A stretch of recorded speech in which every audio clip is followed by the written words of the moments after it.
ਵਾਹਿਗੁਰੂ ਜੀ ਕਾ ਖਾਲਸਾ ਵਾਹਿਗੁਰੂ ਜੀ ਕੀ ਫਤਿਹ। ਗੁਰੂ ਪਿਆਰ ਵਾਲਿਓ, ਅੱਜ ਅਸੀਂ ਰਲ ਮਿਲ ਕੇ ਕੁਝ ਗੁਰਮਤਿ ਦੇ ਨੁਕਤੇ ਸਮਝਣ ਦਾ ਯਤਨ ਕਰਾਂਗੇ। ਸਾਡੇ ਕੋਲੇ ਅੱਜ ਵਿਸ਼ੇਸ਼ ਤੌਰ ਤੇ ਵੀਰ ਨਛੱਤਰ ਸਿੰਘ ਜੀ ਭਾਂਵੜੀ ਪਹੁੰਚੇ ਹਨ। ਅੱਜ ਅਸੀਂ ਇਹਨਾਂ ਨਾਲ ਗੱਲਬਾਤ ਕਰਾਂਗੇ ਧੰਨ ਸਾਹਿਬ ਸ੍ਰੀ ਗੁਰੂ ਅਮਰਦਾਸ ਮਹਾਰਾਜ ਉਹਨਾਂ ਦੇ ਜੀਵਨ ਬਾਬਤ। ਉਹਨਾਂ ਨੇ ਸਾਡੇ ਸਮਾਜ ਨੂੰ ਕੀ ਦੇਣ ਦਿੱਤੀ ਹੈ, ਉਹਨਾਂ ਨੇ ਸਮਾਜ ਸੁਧਾਰ ਵਾਸਤੇ ਕਿਹੜੇ ਉਪਰਾਲੇ ਕੀਤੇ ਹਨ, ਕੀ ਯੋਗਦਾਨ ਪਾਏ ਹਨ। ਅੱਜ ਅਸੀਂ ਵਿਸ਼ੇਸ਼ ਤੌਰ ਤੇ ਗੱਲਬਾਤ ਕਰਾਂਗੇ ਵੀਰ ਨਛੱਤਰ ਸਿੰਘ ਜੀ ਨਾਲ। ਆਓ ਸਭ ਤੋਂ ਪਹਿਲਾਂ ਵੀਰ ਜੀ ਨਾਲ ਫਤਿਹ ਦੀ ਸਾਂਝ ਪਾਉਂਦੇ ਹਾਂ। ਵੀਰ ਜੀ, ਵਾਹਿਗੁਰੂ ਜੀ ਕਾ ਖਾਲਸਾ ਵਾਹਿਗੁਰੂ ਜੀ ਕੀ ਫਤਿਹ। ਜਦੋਂ ਅਸੀਂ ਗੁਰਬਾਣੀ ਨੂੰ ਪੜ੍ਹਦੇ ਹਾਂ ਤੇ ਗੁਰਬਾਣੀ ਦੇ ਵਿੱਚ ਸਾਡੇ ਜੀਵਨ ਨੂੰ ਘੜਨ ਦੇ ਵਾਸਤੇ ਅਲੱਗ-ਅਲੱਗ ਵਿਸ਼ਿਆਂ ਤੇ ਜਿਹੜੀਆਂ ਵਿਚਾਰਾਂ ਗੁਰਬਾਣੀ ਨੇ ਕੀਤੀਆਂ ਹਨ, ਤੇ ਅੱਜ ਅਸੀਂ ਗੁਰੂ ਬਾਣੀ ਦੇ ਅਨੁਸਾਰ ਗੁਰੂ ਅਮਰਦਾਸ ਜੀ ਦਾ ਜੀਵਨ ਵੇਖਣਾ ਹੈ। ਤੇ ਉਹਨਾਂ ਨੇ ਜੀਵਨ ਦੇ ਵਿੱਚ ਆਪਣੇ ਬਹੁਤ ਸਾਰੀਆਂ ਸੇਵਾਵਾਂ ਜਿਹੜੀਆਂ ਨਗਰ ਵਸਾਏ ਜਾਂ ਹੋਰ ਵੀ ਸਮਾਜ ਸੁਧਾਰ ਜਿਹੜੇ ਕੰਮ ਕੀਤੇ ਹਨ, ਤੇ ਉਹਨਾਂ ਦੇ ਜੀਵਨ ਬਾਬਤ ਤੁਸੀਂ ਜੋ ਉਹਨਾਂ ਨੇ ਸਮਾਜ ਸੁਧਾਰ ਦੇ ਵਾਸਤੇ ਆਪਣਾ ਯੋਗਦਾਨ ਪਾਇਆ ਹੈ ਉਹ ਸਾਡੇ ਸਰੋਤਿਆਂ ਦੇ ਨਾਲ ਸਾਂਝਾ ਕਰਨ ਦਾ ਯਤਨ ਕਰੋ ਜੀ। ਧੰਨਵਾਦ ਜੀ ਤੁਹਾਡਾ। ਜਿਵੇਂ ਵੀਰ ਨੇ ਪਹਿਲਾਂ ਹੀ ਗੱਲ ਕੀਤੀ ਵੀ ਆਪਾਂ ਗੁਰੂ ਅਮਰਦਾਸ ਪਾਤਸ਼ਾਹ ਜੀ ਦੇ ਜੀਵਨ ਬਾਰੇ ਜਾਂ ਉਹਨਾਂ ਦੇ ਪਾਏ ਹੋਏ ਪੂਰਨਿਆਂ ਬਾਰੇ ਗੱਲਬਾਤ ਕਰਾਂਗੇ। ਤੇ ਗੁਰੂ ਅਮਰਦਾਸ ਜੀ ਸਾਡੇ ਸਿੱਖਾਂ ਦੇ ਤੀਸਰੇ ਗੁਰੂ ਹਨ, ਔਰ ਗੁਰੂ ਅਮਰਦਾਸ ਪਾਤਸ਼ਾਹ ਜੀ ਨੂੰ ਗੁਰੂ ਅੰਗਦ ਸਾਹਿਬ ਪਾਤਸ਼ਾਹ ਜੀ ਨੇ ਉਹ ਜ਼ਿੰਮੇਵਾਰੀ ਜਿਹੜੀ ਗੁਰੂ ਨਾਨਕ ਸਾਹਿਬ ਜੀ ਨੇ ਗੁਰੂ ਅੰਗਦ ਸਾਹਿਬ ਜੀ ਨੂੰ ਦਿੱਤੀ ਸੀਗੀ, ਉਹ ਜ਼ਿੰਮੇਵਾਰੀ ਗੁਰੂ ਅਮਰਦਾਸ ਪਾਤਸ਼ਾਹ ਜੀ ਨੂੰ ਦੇ ਕੇ ਤੇ ਇੱਦਾਂ ਕਹਿ ਲਓ ਵੀ ਤੀਸਰੀ ਜਗ੍ਹਾ ਤੇ ਸਿੱਖਾਂ ਦੇ ਤੀਸਰੇ ਗੁਰੂ ਵਜੋਂ ਅਸੀਂ ਗੁਰੂ ਅਮਰਦਾਸ ਪਾਤਸ਼ਾਹ ਜੀ ਨੂੰ ਵੇਖਦੇ ਹਾਂ ਜਾਂ ਜਾਣਦੇ ਹਾਂ। ਜਿੱਥੇ ਗੁਰੂ ਅਮਰਦਾਸ ਪਾਤਸ਼ਾਹ ਜੀ ਦੇ ਆਪਣੇ ਜੀਵਨ ਵਿੱਚੋਂ ਬਹੁਤ ਕੁਝ ਇਤਿਹਾਸਿਕ ਪੱਖ ਤੋਂ ਸਿੱਖਣ ਨੂੰ ਮਿਲਦਾ, ਉੱਥੇ ਗੁਰੂ ਸਾਹਿਬ ਜੀ ਦੀ ਆਪਣੀ ਰਚਿਤ ਬਾਣੀ ਜੋ ਕਿ ਗੁਰੂ ਗ੍ਰੰਥ ਸਾਹਿਬ ਵਿੱਚ ਦਰਜ ਆ, ਉਹਦੇ ਵਿੱਚੋਂ ਆਪਾਂ ਬਹੁਤ ਕੁਝ ਸਿੱਖ ਸਕਦੇ ਹਾਂ। ਬਿਲਕੁਲ, ਹਾਂਜੀ। ਤੇ ਗੁਰੂ ਅਮਰਦਾਸ ਪਾਤਸ਼ਾਹ ਜੀ ਦਾ ਮੁੱਢਲਾ ਜੀਵਨ ਬਾਸਰ ਕੇ ਪਿੰਡ ਵਿੱਚ ਬਤੀਤ ਹੋਇਆ, ਤੇ ਫਿਰ ਗੁਰੂ ਅੰਗਦ ਸਾਹਿਬ ਪਾਤਸ਼ਾਹ ਜੀ ਦੀ ਸੰਗਤ ਵਿੱਚ ਆਏ। ਤੇ ਗੁਰੂ ਅੰਗਦ ਸਾਹਿਬ ਪਾਤਸ਼ਾਹ ਜੀ ਦੀ ਸੰਗਤ ਵਿੱਚ ਆਉਣ ਤੋਂ ਬਾਅਦ ਉਹ ਜਦੋਂ ਬਾਣੀ ਨੂੰ ਸਮਝਦੇ ਆ, ਬਾਣੀ ਨੂੰ ਜਾਣਦੇ ਆ, ਬਾਣੀ ਨੂੰ ਪੜ੍ਹਦੇ ਆ, ਬਾਣੀ ਨਾਲ ਜੁੜਦੇ ਆ, ਤਾਂ ਹੌਲੀ ਹੌਲੀ ਉਹ ਗੁਰੂ ਨਾਨਕ ਸਾਹਿਬ ਪਾਤਸ਼ਾਹ ਜੀ ਦਾ ਜਿਹੜਾ ਉਹ ਸਿਧਾਂਤ ਆ ਜਾਂ ਗੁਰੂ ਅਮਰਦਾਸ ਪਾਤਸ਼ਾਹ ਜੀ ਨੇ ਜਿਹੜੀ ਉਸ ਗੱਲ ਨੂੰ ਧਿਆਨ ਨਾਲ ਸਮਝਿਆ, ਉਹਦੇ 'ਚ ਸ਼ਾਮਲ ਹੋਏ ਤੇ ਗੁਰੂ ਨਾਨਕ ਸਾਹਿਬ ਜੀ ਦੀ ਉਸ ਲਹਿਰ ਨੂੰ ਹੋਰ ਪ੍ਰਚੰਡ ਕਰਨ ਵਿੱਚ ਉਹਨਾਂ ਨੇ ਆਪਣਾ ਯੋਗਦਾਨ ਜਿਹੜਾ ਉਹ ਪਾਇਆ। ਬਿਲਕੁਲ, ਹਾਂਜੀ।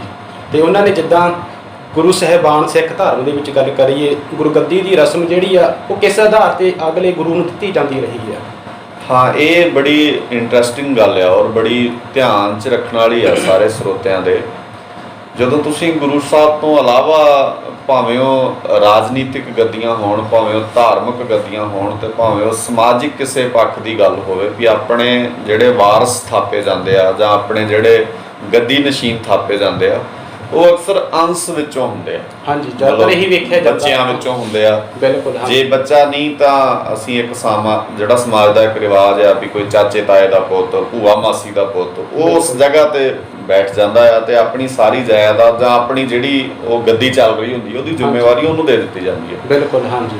ਪਰ ਇਹ ਪਿਰਤ ਗੁਰੂ ਨਾਨਕ ਸਾਹਿਬ ਪਾਤਸ਼ਾਹ ਜੀ ਨੇ ਤੋੜੀ ਔਰ ਇੱਕ ਨਵੀਂ ਪਿਰਤ ਪੈਦਾ ਕੀਤੀ, ਜਿਹੜੀ ਮੈਨੂੰ ਇੰਝ ਲੱਗਦਾ ਵੀ ਜੇ ਅਸੀਂ ਸਾਰੇ ਹੀ ਵਰਲਡ ਵਾਈਡ ਹੀ ਪੂਰੀ ਦੁਨੀਆ ਦੇ ਲੋਕ ਇਸ ਗੱਲ ਨੂੰ ਧਿਆਨ ਨਾਲ ਸਮਝਣ ਤਾਂ ਅੱਜ ਹੀ ਸਮਾਜ ਨੂੰ ਸਵਾਰਨ ਦਾ ਇੱਕ ਬਹੁਤ ਸੁਖਾਲਾ ਜਿਹਾ ਢੰਗ ਲੱਭ ਸਕਦਾ। ਹਾਂਜੀ, ਵੀ ਅਸੀਂ ਆਪਣੇ ਵਾਰਸ ਸਿਰਫ ਅੰਸ਼ ਵਿੱਚੋਂ ਨਾ ਚੁਣੀਏ। ਬਿਲਕੁਲ, ਤੁਸੀਂ ਇੱਕ ਸ਼ੁਰੂਆਤ ਕਰਕੇ ਵੇਖੋ ਵੀ ਅਸੀਂ ਲਾਇਕ ਬੰਦਿਆਂ ਨੂੰ ਆਪਣੀ ਜਗ੍ਹਾ ਤੇ ਲਿਆਉਣਾ ਹੈ, ਤਾਂ ਮੈਨੂੰ ਲੱਗਦਾ ਸਾਡੇ ਬੱਚੇ ਵੀ ਲਾਇਕ ਹੋ ਜਾਣਗੇ। ਬਿਲਕੁਲ, ਹਾਂਜੀ। ਜਦੋਂ ਸਾਡੇ ਬੱਚਿਆਂ ਨੂੰ ਇਦਾਂ, ਜਿਹੜੀ ਇੱਕ ਸਮਾਜ ਦੀ ਹੋਰ ਵੱਡੀ ਪ੍ਰੋਬਲਮ ਹੈ ਅੱਜ ਕਹਿੰਦੇ ਆ ਵੀ ਸਾਡੇ ਬੱਚੇ ਲਾਇਕ ਨਹੀਂ ਜਾਂ ਸਾਡੇ ਬੱਚੇ ਗੱਲ ਨਹੀਂ ਸੁਣਦੇ ਜਾਂ ਸਾਡੇ ਬੱਚੇ ਸਾਡੇ ਕਹਿਣੇ ਵਿੱਚ ਨਹੀਂ ਆ। ਬਿਲਕੁਲ, ਹਾਂਜੀ। ਉਹ ਇਸ ਕਰਕੇ ਵੀ ਨਹੀਂ, ਉਹਨਾਂ ਨੂੰ ਲੱਗਦਾ ਵੀ ਜਾਇਦਾਦ ਤੇ ਸਾਡੇ ਮਾਂ-ਬਾਪ ਦੀ ਸਾਡੀ ਹੈ ਨਾ, ਭਾਵੇਂ ਅਸੀਂ ਆਗਿਆਕਾਰੀ ਹੋਈਏ, ਉਹਦੇ ਕਹਿਣੇ 'ਚ ਹੋਈਏ ਨਾ ਹੋਈਏ, ਇਹਦੇ ਨਾਲ ਕੀ ਫਰਕ ਪੈਂਦਾ। ਕੋਈ ਫਰਕ ਨਹੀਂ। ਤੇ ਗੁਰੂ ਸਾਹਿਬ ਜੀ ਨੇ ਇੱਕ ਵੱਡੀ ਪਿਰਤ, ਔਰ ਤੁਸੀਂ ਇਹ ਵੀ ਵੇਖੋ ਧਿਆਨ ਨਾਲ, ਰਾਜਨੀਤਿਕ ਬੰਦਿਆਂ 'ਚ ਵੀ ਅੱਗੇ ਦੀ ਅੱਗੇ, ਕਿਉਂਕਿ ਜੇ ਅੱਜ ਪਿਓ ਰਾਜਨੀਤਿਕ ਕਿਸੇ ਵੱਡੇ ਅਹੁਦੇ ਤੇ ਹੈ ਤੇ ਕੱਲ ਨੂੰ ਉਹਦਾ ਪੁੱਤ ਉਹਦੇ ਤੇ ਹੋਊਗਾ, ਉਹ ਲਾਇਕ ਹੋਵੇ ਨਲਾਇਕ ਹੋਵੇ ਮੈਟਰ ਨਹੀਂ ਕਰਦਾ, ਮੈਟਰ ਕਰਦਾ ਵੀ ਉਹ ਕਿਸੇ ਰਾਜਨੀਤਿਕ ਬੰਦੇ ਦਾ ਪੁੱਤ ਹੈ। ਹਾਂਜੀ, ਇਦਾਂ ਹੀ ਵੇਖੋ ਡੇਰੇ ਚੱਲ ਰਹੇ ਆ, ਹਾਂਜੀ, ਤਾਂ ਡੇਰੇ ਅੱਗੇ ਦੀ ਅੱਗੇ ਜਾਂ ਤਾਂ ਡੇਰਿਆਂ ਦੇ ਵਿੱਚ ਉਹਨਾਂ ਦਾ ਅੰਸ਼ ਬੰਸ ਵੇਖੋ ਵੀ ਸਾਡੇ ਤਾਂ ਦਾਦੇ ਪੜਦਾਦਿਆਂ ਤੋਂ ਇਹ ਡੇਰਾ ਚੱਲਦਾ, ਬਿਲਕੁਲ, ਹਾਂਜੀ, ਜਾਂ ਉਹਨਾਂ ਦੇ ਕੋਈ ਬਹੁਤ ਨੇੜੇ ਦੇ ਚੇਲਿਆਂ ਚੋਂ ਇਦਾਂ ਗੱਲ ਸ਼ੁਰੂ ਹੋ ਜਾਂਦੀ ਹੈ। ਤਾਂ ਗੁਰੂ ਸਾਹਿਬ ਨੇ ਬੜੀ ਪਿਆਰੀ ਪਿਰਤ ਪੈਦਾ ਕੀਤੀ ਵੀ ਸਿੱਖਾਂ ਪੁੱਤਰਾਂ ਘੋਖ ਕਹਿ ਜਾਂ ਸੁਦੋਸ ਤਾਂ ਲਹਿਣਾ ਟੇਕਿਓ।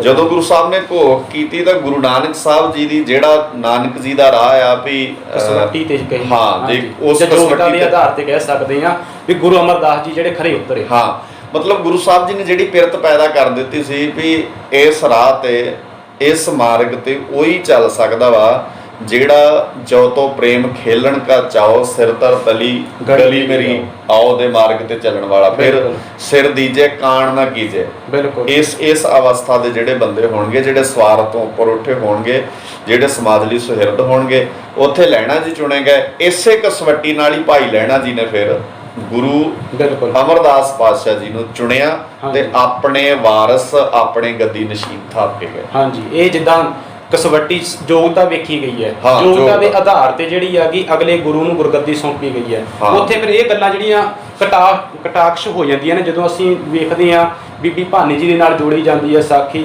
ਵੀ ਉਹਨਾਂ ਨੂੰ ਜਿੱਦਾਂ ਬਈ ਵਰ ਮੰਗਿਆ ਉਹਨਾਂ ਨੇ ਗੁਰੂ ਅਮਰਦਾਸ ਪਾਤਸ਼ਾਹ ਤੋਂ। ਇਹ ਸਾਰੀਆਂ ਗੱਲਾਂ ਜਿੱਦਾਂ ਇਹ ਸੁਖਬੀਰ ਸਿੰਘ ਏਦਾਂ ਵਾ ਅਸਲ 'ਚ ਗੱਲ ਵੀ ਜਿਹੜੇ ਬੰਦਿਆਂ ਨੂੰ ਨਾ ਇਹ ਗੱਲ ਹਜ਼ਮ ਨਹੀਂ ਅਜੇ ਵੀ ਨਹੀਂ ਹੁੰਦੀ। ਬਿਲਕੁਲ, ਹਾਂਜੀ, ਤੁਸੀਂ ਵੇਖੋ ਵੀ ਅੱਜ ਵੀ ਇਹ ਗੱਲਾਂ ਸਾਡੇ ਸਮਾਜ ਵਾਸਤੇ ਹਜ਼ਮ ਕਰਨੀਆਂ ਬਹੁਤ ਔਖੀਆਂ ਵਾ। ਵੀ ਮੰਨ ਲਓ ਮੇਰਾ ਪੁੱਤ ਨਲਾਇਕ ਹੋਵੇ ਤੇ ਮੈਂ ਉਹਨੂੰ ਕਹਾਂ ਜਾਂ ਠੀਕ ਹੈ ਜੇ ਤੂੰ ਨਲਾਇਕ ਹੈ ਤਾਂ ਤੇਰੇ ਨਾਲ ਮੇਰਾ ਕੋਈ ਰਿਸ਼ਤਾ ਨਹੀਂ, ਮੇਰਾ ਪੁੱਤ ਇਹ ਹੈ ਕਿਉਂਕਿ ਮੈਂ ਇਹਨੂੰ ਪੁੱਤ ਮੰਨ ਲਿਆ, ਕਿਸੇ ਦੂਜੇ ਨੂੰ ਮੈਂ ਏਦਾਂ ਐਕਸੈਪਟ ਕਰ ਲਾਂ। ਬਿਲਕੁਲ, ਹਾਂਜੀ, ਇਹ ਹੋਰ ਭਾਵੇਂ ਧਾਰਮਿਕ ਖੇਤਰ ਹੋਵੇ ਤੇ ਭਾਵੇਂ ਰਾਜਨੀਤਿਕ ਹੋਵੇ ਤੇ ਭਾਵੇਂ ਸਮਾਜਿਕ, ਜਿਨ੍ਹਾਂ ਨੂੰ ਇਹ ਗੱਲਾਂ ਪ੍ਰਵਾਨ ਨਹੀਂ ਨਾ ਹੁੰਦੀਆਂ ਉਹ ਫਿਰ ਬਹੁਤ ਕੁਛ ਇਦਾਂ ਦਾ ਢਕਵੰਚ ਰਚਦੇ ਆ। ਉਹ ਭਾਵੇਂ ਬੀਬੀ ਭਾਨੀ ਜੀ ਵਾਲਾ ਪੱਖ ਲੈ ਹੁਣ ਵੀ ਉਹਨਾਂ ਨੇ ਫਿਰ ਕਿਹਾ ਵੀ ਗੱਦੀ ਘਰੋਂ ਬਾਹਰ ਨਹੀਂ ਜਾਣੀ ਚਾਹੀਦੀ, ਇਦਾਂ ਨਹੀਂ ਹੈ। ਇਸ ਤਰ੍ਹਾਂ ਦਾ ਮੈਨੂੰ ਲੱਗਦਾ ਵੀ ਇਤਿਹਾਸ ਵਿੱਚ ਗੱਲਾਂ ਮੈਟਰ ਨਹੀਂ ਕਰਦੀਆਂ। ਨਾਲੇ ਗੱਲ ਸਰੋਤੇ ਹਮੇਸ਼ਾ ਹੋਰ ਵੀ ਧਿਆਨ ਵਿੱਚ ਰੱਖਣ, ਅਸੀਂ ਰਾਮ ਕਸੌਟੀ ਸੋ ਸਹਿਜੋ ਮਰਜੀਵਾ ਹੋਏ ਦੀ ਗੱਲ ਕਰਦੇ ਹਾਂ। ਕਬੀਰ ਕਸੌਟੀ ਰਾਮ ਕੀ ਝੂਠਾ ਟਿਕੇ ਨਾ ਕੋਈ, ਝੂਠਾ ਟਿਕੇ ਨਾ ਕੋਈ। ਸਾਰੀਆਂ ਗੱਲਾਂ ਗਲਤ ਹੋ ਸਕਦੀਆਂ ਪਰ ਗੁਰਬਾਣੀ ਦੀ ਕਸਵੱਟੀ ਹੀ ਫਾਈਨਲ ਡਿਸੀਜਨ ਦੇਊਗੀ ਤੇ ਉਹਦੇ ਤੇ ਜਿਹੜਾ ਖਰਾ ਉਤਰੂਗਾ ਉਹ ਇਹਦੇ ਲਾਇਕ ਬਣੂਗਾ ਔਰ ਇਸ ਗੱਦੀ ਤੇ ਬੈਠੂਗਾ। ਗੁਰੂ ਸਾਹਿਬ ਜੀ ਨੇ ਇੰਜ ਕੀਤਾ। ਸਿੱਖ ਦਾ ਜੀਵਨ ਪਰਖਣ ਦੇ ਵਾਸਤੇ ਗੁਰਬਾਣੀ ਹੀ ਕਸਵੱਟੀ ਹੈ।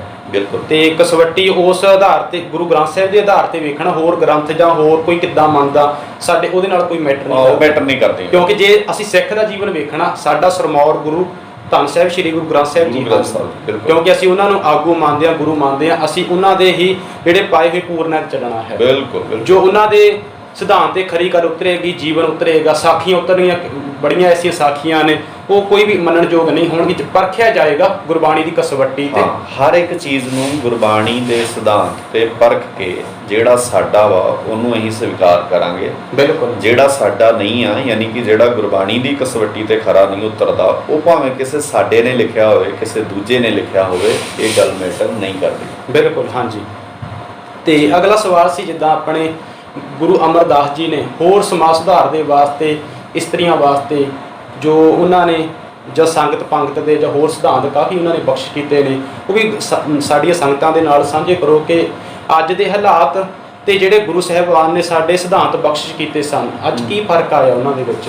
ਹਾਂ, ਇੱਕ ਜਿਵੇਂ ਬਹੁਤ ਸਾਰੀਆਂ ਚੀਜ਼ਾਂ ਜੇ ਗੁਰੂ ਅਮਰਦਾਸ ਪਾਤਸ਼ਾਹ ਜੀ ਦੇ ਜੀਵਨ ਤੇ ਗੱਲ ਕਰਨੀ ਹੋਵੇ ਤਾਂ ਬਹੁਤ ਲੰਬੀ ਚੌੜੀ ਗੱਲ ਕੀਤੀ ਜਾ ਸਕਦੀ ਹੈ। ਹਾਂਜੀ, ਪਰ ਥੋੜੇ ਨੁਕਤੇ ਆ ਜਿਹੜੇ ਅਸੀਂ ਧਿਆਨ ਗੋਚਰੇ ਸੰਗਤਾਂ ਦੇ ਲਿਆਉਣਾ ਚਾਹੁੰਦੇ ਹਾਂ। ਪਹਿਲੀ ਗੱਲ ਇਹ ਵੀ ਇੱਕ ਸ਼ਬਦ ਅਸੀਂ ਆਮ ਸਾਰਿਆਂ ਨੇ ਸੁਣਿਆ ਵਾ ਵੀ ਪਹਿਲੇ ਪੰਗਤ ਤੇ ਪਾਛੇ ਸੰਗਤ। ਬਿਲਕੁਲ, ਹਾਂਜੀ।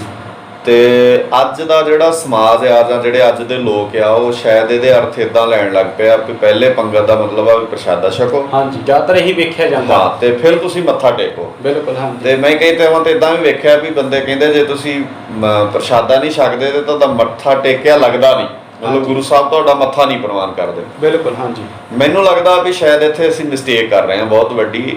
ਗੱਲ ਪ੍ਰਸ਼ਾਦੇ ਦੀ ਜਾਂ ਗੱਲ ਲੰਗਰ ਛਕਣ ਦੀ ਨਹੀਂ ਸੀ। ਬਿਲਕੁਲ, ਹਾਂਜੀ। ਗੱਲ ਕੋਈ ਹੋਰ ਆ ਪਿੱਛੇ ਜਿਹੜੀ ਅਸੀਂ ਘੋਖੀ ਨਹੀਂ। ਬਿਲਕੁਲ, ਹਾਂਜੀ। ਗੱਲ ਇਹ ਹੈ ਵੀ ਜਿਹੜਾ ਗੁਰੂ ਅਮਰਦਾਸ ਜੀ ਦਾ ਵੇਲਾ ਵਾ ਨਾ, ਉਹ ਵੇਲਾ ਇਦਾਂ ਦਾ ਵਾ ਵੀ ਉਸ ਵੇਲੇ ਇੱਥੇ ਵਰਨ ਵੰਡ ਜੋਬਨ ਤੇ ਹੈ। ਬਿਲਕੁਲ, ਜਾਤਵਾਦ ਦਾ ਸਿਖਰ ਹੈ ਇੱਥੇ। ਹਾਂਜੀ, ਮਤਲਬ ਇਦਾਂ ਕਹਿ ਲਓ ਵੀ ਜਿਹਦੀ ਜਾਤ ਵੱਡੀ ਹੈ ਉਹ ਇੱਥੇ ਬਾਦਸ਼ਾਹ ਵਾ, ਤੇ ਜਿਹਦੀ ਨੀਵੀਂ ਜਾਤ ਆ ਉਹ ਇੱਥੇ ਸਿਰੇ ਦੀ ਕੰਗਾਲਤਾ ਵਾਲੀ ਜੀਵਨ ਜਿਉਂਦਾ ਆ, ਔਰ ਉਹਨੂੰ ਜਿਉਣ ਦਾ ਵੀ ਹੱਕ ਨਹੀਂ। ਬਿਲਕੁਲ ਹਾਂ। ਈਵਨ ਤੁਸੀਂ ਜਦੋਂ ਇਤਿਹਾਸ ਨੂੰ ਵੇਖੋਗੇ ਨਾ, ਗੁਰੂ ਅਮਰਦਾਸ ਪਾਤਸ਼ਾਹ ਜੀ ਦਾ ਵੇੜਾ ਜਦੋਂ ਪੜ੍ਹੋਗੇ ਤੁਸੀਂ, ਤਾਂ ਤੁਹਾਨੂੰ ਇਦਾਂ ਦਾ ਹਿਸਟਰੀ ਚੋਂ ਮਿਲਣਗੀਆਂ ਗੱਲਾਂ ਵੀ ਸ਼ੂਦਰ ਸਿਰਫ ਝੂਠ ਹੀ ਖਾ ਸਕਦਾ। ਬਿਲਕੁਲ ਹਾਂ ਜੀ। ਮਤਲਬ ਉਹ ਪਕਵਾਨ ਜਾਂ ਤਾਜ਼ਾ ਪ੍ਰਸ਼ਾਦਾ ਬਣਾ ਕੇ ਨਹੀਂ ਛਕ ਸਕਦਾ। ਬਿਲਕੁਲ ਉਹ ਉੱਚੀ ਜਾਤ ਵਾਲਿਆਂ ਦੀ ਬਚੀ ਹੋਈ ਝੂਠ ਨੂੰ ਹੀ ਖਾਊਗਾ।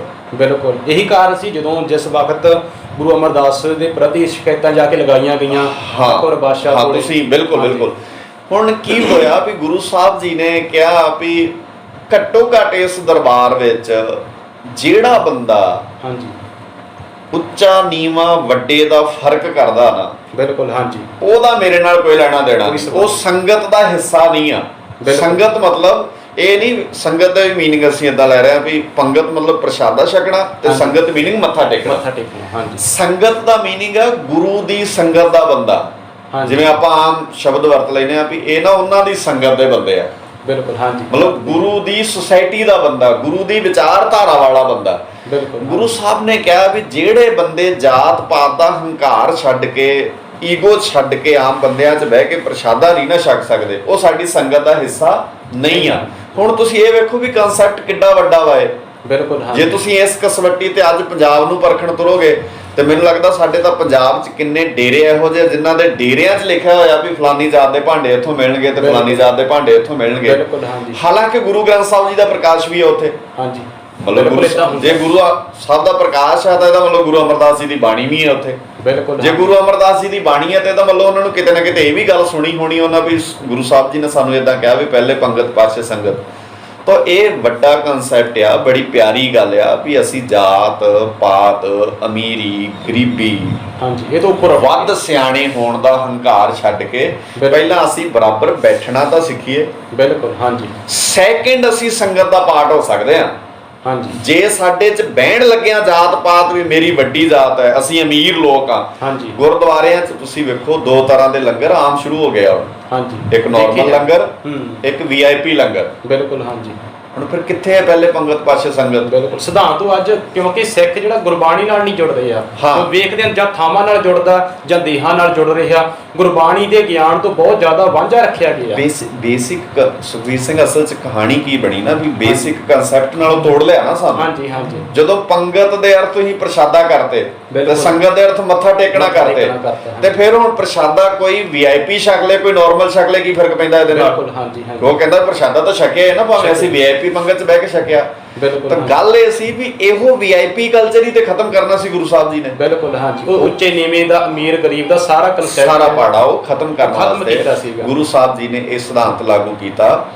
ਔਰ ਇਹਦਾ ਬਹੁਤ ਵੱਡਾ ਅਸਰ ਜਿੱਥੇ ਆਮ ਲੋਕਾਂ ਤੇ ਹੋਇਆ ਨਾ, ਜਿਹੜਾ ਇੱਕ ਚੀਜ਼ ਹਮੇਸ਼ਾ ਧਿਆਨ 'ਚ ਰੱਖੋ, ਜਿਹੜਾ ਧਰਮ ਹੈ ਨਾ, ਹਾਂਜੀ, ਹਮੇਸ਼ਾ ਉਸ ਧਰਮ ਨੂੰ ਲੋਕ ਪਿਆਰ ਕਰਨਗੇ ਜਿਹੜੇ ਧਰਮ ਦੇ ਲੋਕ ਆਪਣੇ ਤੋਂ ਨੀਵੇਂ ਨੂੰ ਰਿਸਪੈਕਟ ਦੇਣਗੇ। ਇਹ ਮੁੱਢਲਾ ਫਾਰਮੂਲਾ ਵਾ ਧਰਮ ਦਾ। ਧਰਮ ਕਦੀ ਵੀ ਤਾਕਤ ਨਾਲ, ਜ਼ੋਰ ਨਾਲ, ਪੈਸੇ ਨਾਲ ਜਾਂ ਕੋਈ ਵੱਖਰੇ ਤਰ੍ਹਾਂ ਦੇ ਅਡੰਬਰ ਕਰਕੇ ਨਹੀਂ ਪ੍ਰਚਾਰਿਆ ਜਾ ਸਕਦਾ ਹੁੰਦਾ। ਜੇ ਤੁਸੀਂ ਅਡੰਬਰ ਵੇਖੋਗੇ, ਹਿੰਦੂਇਜ਼ਮ ਨੇ ਏਡੇ ਵੱਡੇ ਵੱਡੇ ਅਡੰਬਰ ਕੀਤੇ ਆ ਵੀ ਤੁਸੀਂ ਕਰ ਹੀ ਨਹੀਂ ਸਕਦੇ ਉਹਨਾਂ ਦੇ ਮੁਕਾਬਲੇ ਤੇ। ਹਾਂਜੀ, ਜੇ ਤਾਕਤ ਦੀ ਗੱਲ ਕਰੋ ਤੇ ਇਸਲਾਮ ਨੇ ਬਹੁਤ ਤਾਕਤ ਵਰਤੀ ਹੈ ਆਪਣਾ ਧਰਮ ਪ੍ਰਚਾਰ ਕਰਨ ਵਾਸਤੇ, ਪਰ ਤਾਕਤ ਨਾਲ ਨਹੀਂ ਨਾ ਹੋਇਆ। ਔਰੰਗਜ਼ੇਬ ਨੇ ਕਿੰਨੀ ਤਾਕਤ ਵਰਤ ਕੇ ਵੇਖ ਲਈ। ਬਿਲਕੁਲ। ਅੱਛਾ, ਜੇ ਤੁਸੀਂ ਪੈਸੇ ਦੀ ਗੱਲ ਕਰੋਗੇ ਤਾਂ ਈਸਾਈਅਤ ਬਹੁਤ ਪੈਸਾ ਦੇ ਰਹੀ ਹੈ। ਬਿਲਕੁਲ ਹਾਂ। ਸੋ ਤਾਂ ਅੱਜ ਵੀ ਤੁਸੀਂ ਵੇਖੋ ਪੰਜਾਬ 'ਚ ਉਹ ਲਾਲਚ ਦੇ ਦੇ ਕੇ ਇੱਧਰ ਨੂੰ ਤੋਰਨ ਦਾ ਯਤਨ ਕਰ ਰਹੇ। ਪਰ ਜਿਹੜਾ ਧਰਮ ਹੈ ਨਾ, ਉਹ ਹਮੇਸ਼ਾ ਫੈਲਣਾ ਉਦੋਂ ਹੀ ਹੁੰਦਾ ਵਾ ਜਦੋਂ ਤੁਸੀਂ ਆਪਣੇ ਤੋਂ ਨੀਵੇਂ ਨੂੰ ਰਿਸਪੈਕਟ ਦੇਣੀ ਸ਼ੁਰੂ ਕਰਦੇ ਹੋ। ਬਿਲਕੁਲ। ਜਿਹੜੀ ਗੁਰੂ ਨਾਨਕ ਸਾਹਿਬ ਜੀ ਦੀ ਪੰਕਤੀ ਹੈ ਨਾ, ਜਿੱਥੇ ਨੀਚ ਸੰਭਾਲੀਏ ਤਿੱਥੇ ਨਜ਼ਰ ਤੇਰੀ ਬਖਸ਼ੀਸ਼, ਅਸੀਂ ਬੜੀ ਵਾਰ ਕੋਟ ਕਰਦੇ ਹਾਂ, ਪਰ ਅਸਲ 'ਚ ਮੈਨੂੰ ਲੱਗਦਾ ਅਸੀਂ ਸਮਝਣ 'ਚ ਕੁਤਾਹੀ ਉੱਥੇ ਵੀ ਕਰਦੇ ਹਾਂ। ਬਿਲਕੁਲ ਹਾਂਜੀ। ਜਦੋਂ ਤੁਸੀਂ ਆਪਣੇ ਤੋਂ ਨੀਵੇਂ ਦੀ ਸੰਭਾਲ ਕਰਨ ਲੱਗ ਪਏ ਨਾ, ਸਮਝ ਲਓ ਰੱਬ ਤੁਹਾਡੇ ਤੇ ਦਿਆਲ ਹੋ ਗਿਆ। ਬਿਲਕੁਲ, ਰੱਬ ਦੀ ਮਿਹਰ ਹੋ ਗਈ ਤੁਹਾਡੇ ਤੇ। ਜੇ ਤੁਸੀਂ ਮਿਹਰ ਦੀ ਬਖਸ਼ਿਸ਼ ਦਾ ਕਨਸੈਪਟ ਗੁਰੂ ਨਾਨਕ ਜੀ ਦੇ ਘਰ ਵਿੱਚੋਂ ਵੇਖਣਾ ਤੇ ਮਤਲਬ ਜਦੋਂ ਤੁਸੀਂ ਆਪਣੇ ਤੋਂ ਨੀਵੇਂ ਨੂੰ ਚੁੱਕ ਕੇ ਗਲ ਲਾ ਲਿਆ, ਸਮਝ ਲਓ ਰੱਬ ਦੀ ਰਹਿਮਤ। ਸ਼ੁਰੂਆਤ ਆਪਣੇ ਤੋਂ ਕਰਨੀ ਪੈਣੀ। ਹਾਂ, ਤੇ ਉਹ ਸਾਰੀਆਂ ਚੀਜ਼ਾਂ ਹੀ ਨੇ ਇੱਥੇ ਵੀ। ਪਹਿਲੇ ਪੰਗਤ ਬਰਾਬਰ ਤਾਂ ਬਿਠਾਓ ਯਾਰ, ਉਹਨੂੰ ਨਾਲ ਤਾਂ ਬਹਿਣ ਦਿਓ ਉਹਨੂੰ। ਬਿਲਕੁਲ। ਸ਼ੁਰੂਆਤ ਜਿਹੜੀ ਉਹ ਕਰਨੀ ਜ਼ਰੂਰੀ ਹੈ, ਇੱਥੋਂ ਹੀ ਹੋਊਗੀ। ਹਾਂਜੀ। ਤਾਂ ਇਸ ਸੰਬੰਧ ਵਿੱਚ ਪਹਿਲੇ ਪੰਗਤ ਪਾਤਸ਼ਾਹ ਸੰਗਤ ਦੇ ਸਿਧਾਂਤ ਨੂੰ ਇਸ ਨਜ਼ਰੀਏ ਤੋਂ, ਇਸ ਪੁਆਇੰਟ ਆਫ View ਤੋਂ ਸਾਨੂੰ ਵੇਖਣਾ ਚਾਹੀਦਾ।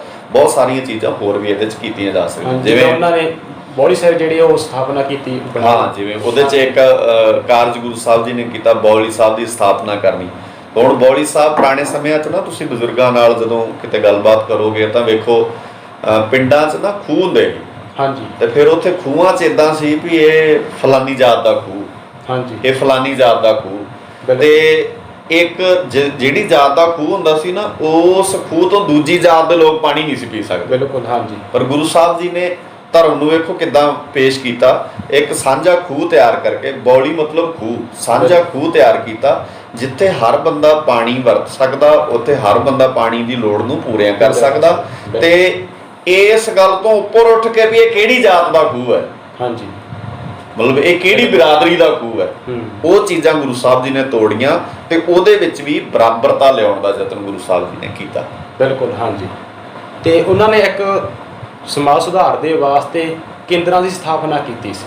ਉਹਦਾ ਕੀ ਮਕਸਦ, ਤੇ ਅੱਜ ਸਾਡੇ ਜਿਹੜੇ ਧਾਰਮਿਕ ਤੌਰ ਤੇ ਕਹਿ ਲਈਏ ਵੀ ਕਿੰਨਾ ਕੁ ਯੋਗਦਾਨ ਪਾ ਰਹੇ ਨੇ ਉਸ ਕਾਰਜ ਨੂੰ ਅੱਗੇ ਤੋੜਨ ਦੇ ਵਾਸਤੇ? ਹਾਂ, ਵੈਸੇ ਤਾਂ ਸੁਖਬੀਰ ਵੀਰੇ ਗੱਲ ਇਹ ਆ ਵੀ ਜਦੋਂ ਤੁਸੀਂ ਇਤਿਹਾਸ ਪੜ੍ਹੋਗੇ ਨਾ, ਹਾਂਜੀ, ਤੇ ਸਾਡੇ ਗੁਰੂ ਸਾਹਿਬਾਨਾਂ ਨੇ ਜਾਂ ਗੁਰੂ ਸਾਹਿਬ ਦੇ ਨਾਲ ਦੇ ਸਿੱਖਾਂ ਨੇ, ਹਾਂਜੀ, ਬਹੁਤ ਵੱਡੇ ਵੱਡੇ ਕੰਮ ਕੀਤੇ ਆ। ਬਿਲਕੁਲ। ਹਾਂਜੀ। ਜਿਨ੍ਹਾਂ ਨੂੰ ਅੱਜ ਅਸੀਂ ਭੁੱਲ ਵੀ ਰਹੇ ਹਾਂ ਤੇ ਅਸੀਂ ਨਜ਼ਰਅੰਦਾਜ਼ ਵੀ ਕਰ ਰਹੇ ਹਾਂ।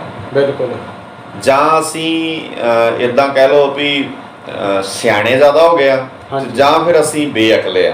ਬਿਲਕੁਲ। ਵੀ ਦੋ ਚੀਜ਼ਾਂ ਹੀ ਨੇ, ਸਿਆਣਾ ਹੋ ਜਾਏ ਫਿਰ ਵੀ ਬੰਦਾ ਕਹਿੰਦਾ ਵੀ ਯਾਰ ਮੈਨੂੰ ਹੁਣ ਇਹਦੀ ਕੀ ਲੋੜ ਹੈ। ਬਿਲਕੁਲ। ਤੇ ਜਾਂ ਫਿਰ ਅਸੀਂ ਇੰਨੇ ਬੇਅਕਲੇ ਆ ਵੀ ਸਾਡੇ ਕੋਲ ਬਹੁਤ ਕੀਮਤੀ ਚੀਜ਼ਾਂ ਵਾ ਤਾਂ ਅਸੀਂ ਉਹ ਦੱਸਣ ਦੀ ਬਜਾਏ ਅਸੀਂ ਆਪਣੀਆਂ ਗੱਲਾਂ 'ਚ ਉਲਝੇ ਹੋਏ ਆ। ਬਹੁਤ ਵੱਡੀ ਤਰਾਸਦੀ ਹੈ ਸਾਡੀ। ਵੇਖਦੇ ਅੱਜ ਦੇ ਜੇ ਝੋਕੇ ਸਮੇਂ ਦੀ ਗੱਲ ਕਰਦੇ ਆ ਕਿ ਗੁਰਬਾਣੀ ਵਾਲੇ ਮਸਲੇ ਤੇ ਜਿਹੜਾ ਵੇਖਦੇ ਵੀ ਗੁਰਬਾਣੀ ਦੇ ਵਿੱਚ ਕਿੱਦਾਂ ਪਹਿਲਾਂ ਵੀ ਕਿਹਾ ਗਿਆ, ਜਿੱਦਾਂ ਸੋਗਲ ਸਾਹਿਬ ਦੀ ਬਾਣੀ ਦੇ ਬਾਬਤ ਆਖਿਆ ਗਿਆ ਵੀ 16ਵੀਂ ਅਸ਼ਟਪਦੀ ਤੋਂ ਬਾਅਦ ਬਾਣੀ ਉਤਰਨੀ ਬੰਦ ਹੋ ਗਈ। ਤੇ ਅੱਜ ਅਸੀਂ ਵੇਖਦੇ ਹਾਂ ਜਿਹੜੇ ਦਰਬਾਰ ਸਾਹਿਬ ਤੋਂ ਹੈੱਡ ਗ੍ਰੰਥੀ ਭਾਈ ਜਗਤਾਰ ਸਿੰਘ ਜੀ, ਮਤਲਬ ਤੁਸੀਂ ਇਹ ਵੇਖੋ ਵੀ ਸਾਡਾ ਕੇਂਦਰੀ ਸਥਾਨ ਹੋਵੇ, ਤੇ ਕੇਂਦਰੀ ਸਥਾਨ ਦਾ ਮਤਲਬ ਇਦਾਂ ਕਹਿ ਲਓ ਵੀ ਸਾਡਾ ਹੈੱਡ ਸਥਾਨ ਦਾ ਹੈੱਡ ਗ੍ਰੰਥੀ, ਹਾਂਜੀ, ਉੱਥੇ ਦੋ ਦਾਵਾਂ ਪਾਈਆਂ ਜਾ ਰਹੀਆਂ। ਹਾਂ, ਤੇ ਉਹ ਬੰਦੇ ਕਿਸ ਤਰ੍ਹਾਂ ਦੀਆਂ ਗੱਲਾਂ, ਜਿਹੜੀਆਂ ਜਿਵੇਂ ਤੁਸੀਂ ਗੱਲ ਜਗਤਾਰ ਸਿੰਘ ਦੀ ਕਰਦੇ ਹੋ ਵੀ ਉਹ ਆਨੰਦ ਸਾਹਿਬ ਦੀ ਗੱਲ ਕਰਦੇ ਆ, ਹਾਂਜੀ, ਤੇ ਪਤਾ ਨਹੀਂ ਕੌਣ ਬੰਦੇ ਇਹਨਾਂ ਦੇ ਪਿੱਛੇ ਕੰਮ ਕਰਦੇ ਆ, ਕੀ ਮਜਬੂਰੀ ਹੈ ਇਹਨਾਂ ਬੰਦਿਆਂ ਦੀ ਵੀ ਜੇ ਕੋਈ ਦੁਬਿਧਾ ਕੱਢ ਨਹੀਂ ਸਕਦੇ ਯਾਰ ਤੁਸੀਂ ਉੱਥੇ ਬਹਿ ਕੇ, ਤਾਂ ਦੁਬਿਧਾ ਪਾਉਣ ਦਾ ਹੱਕ ਤੁਹਾਨੂੰ ਕੌਣ ਦਿੰਦਾ?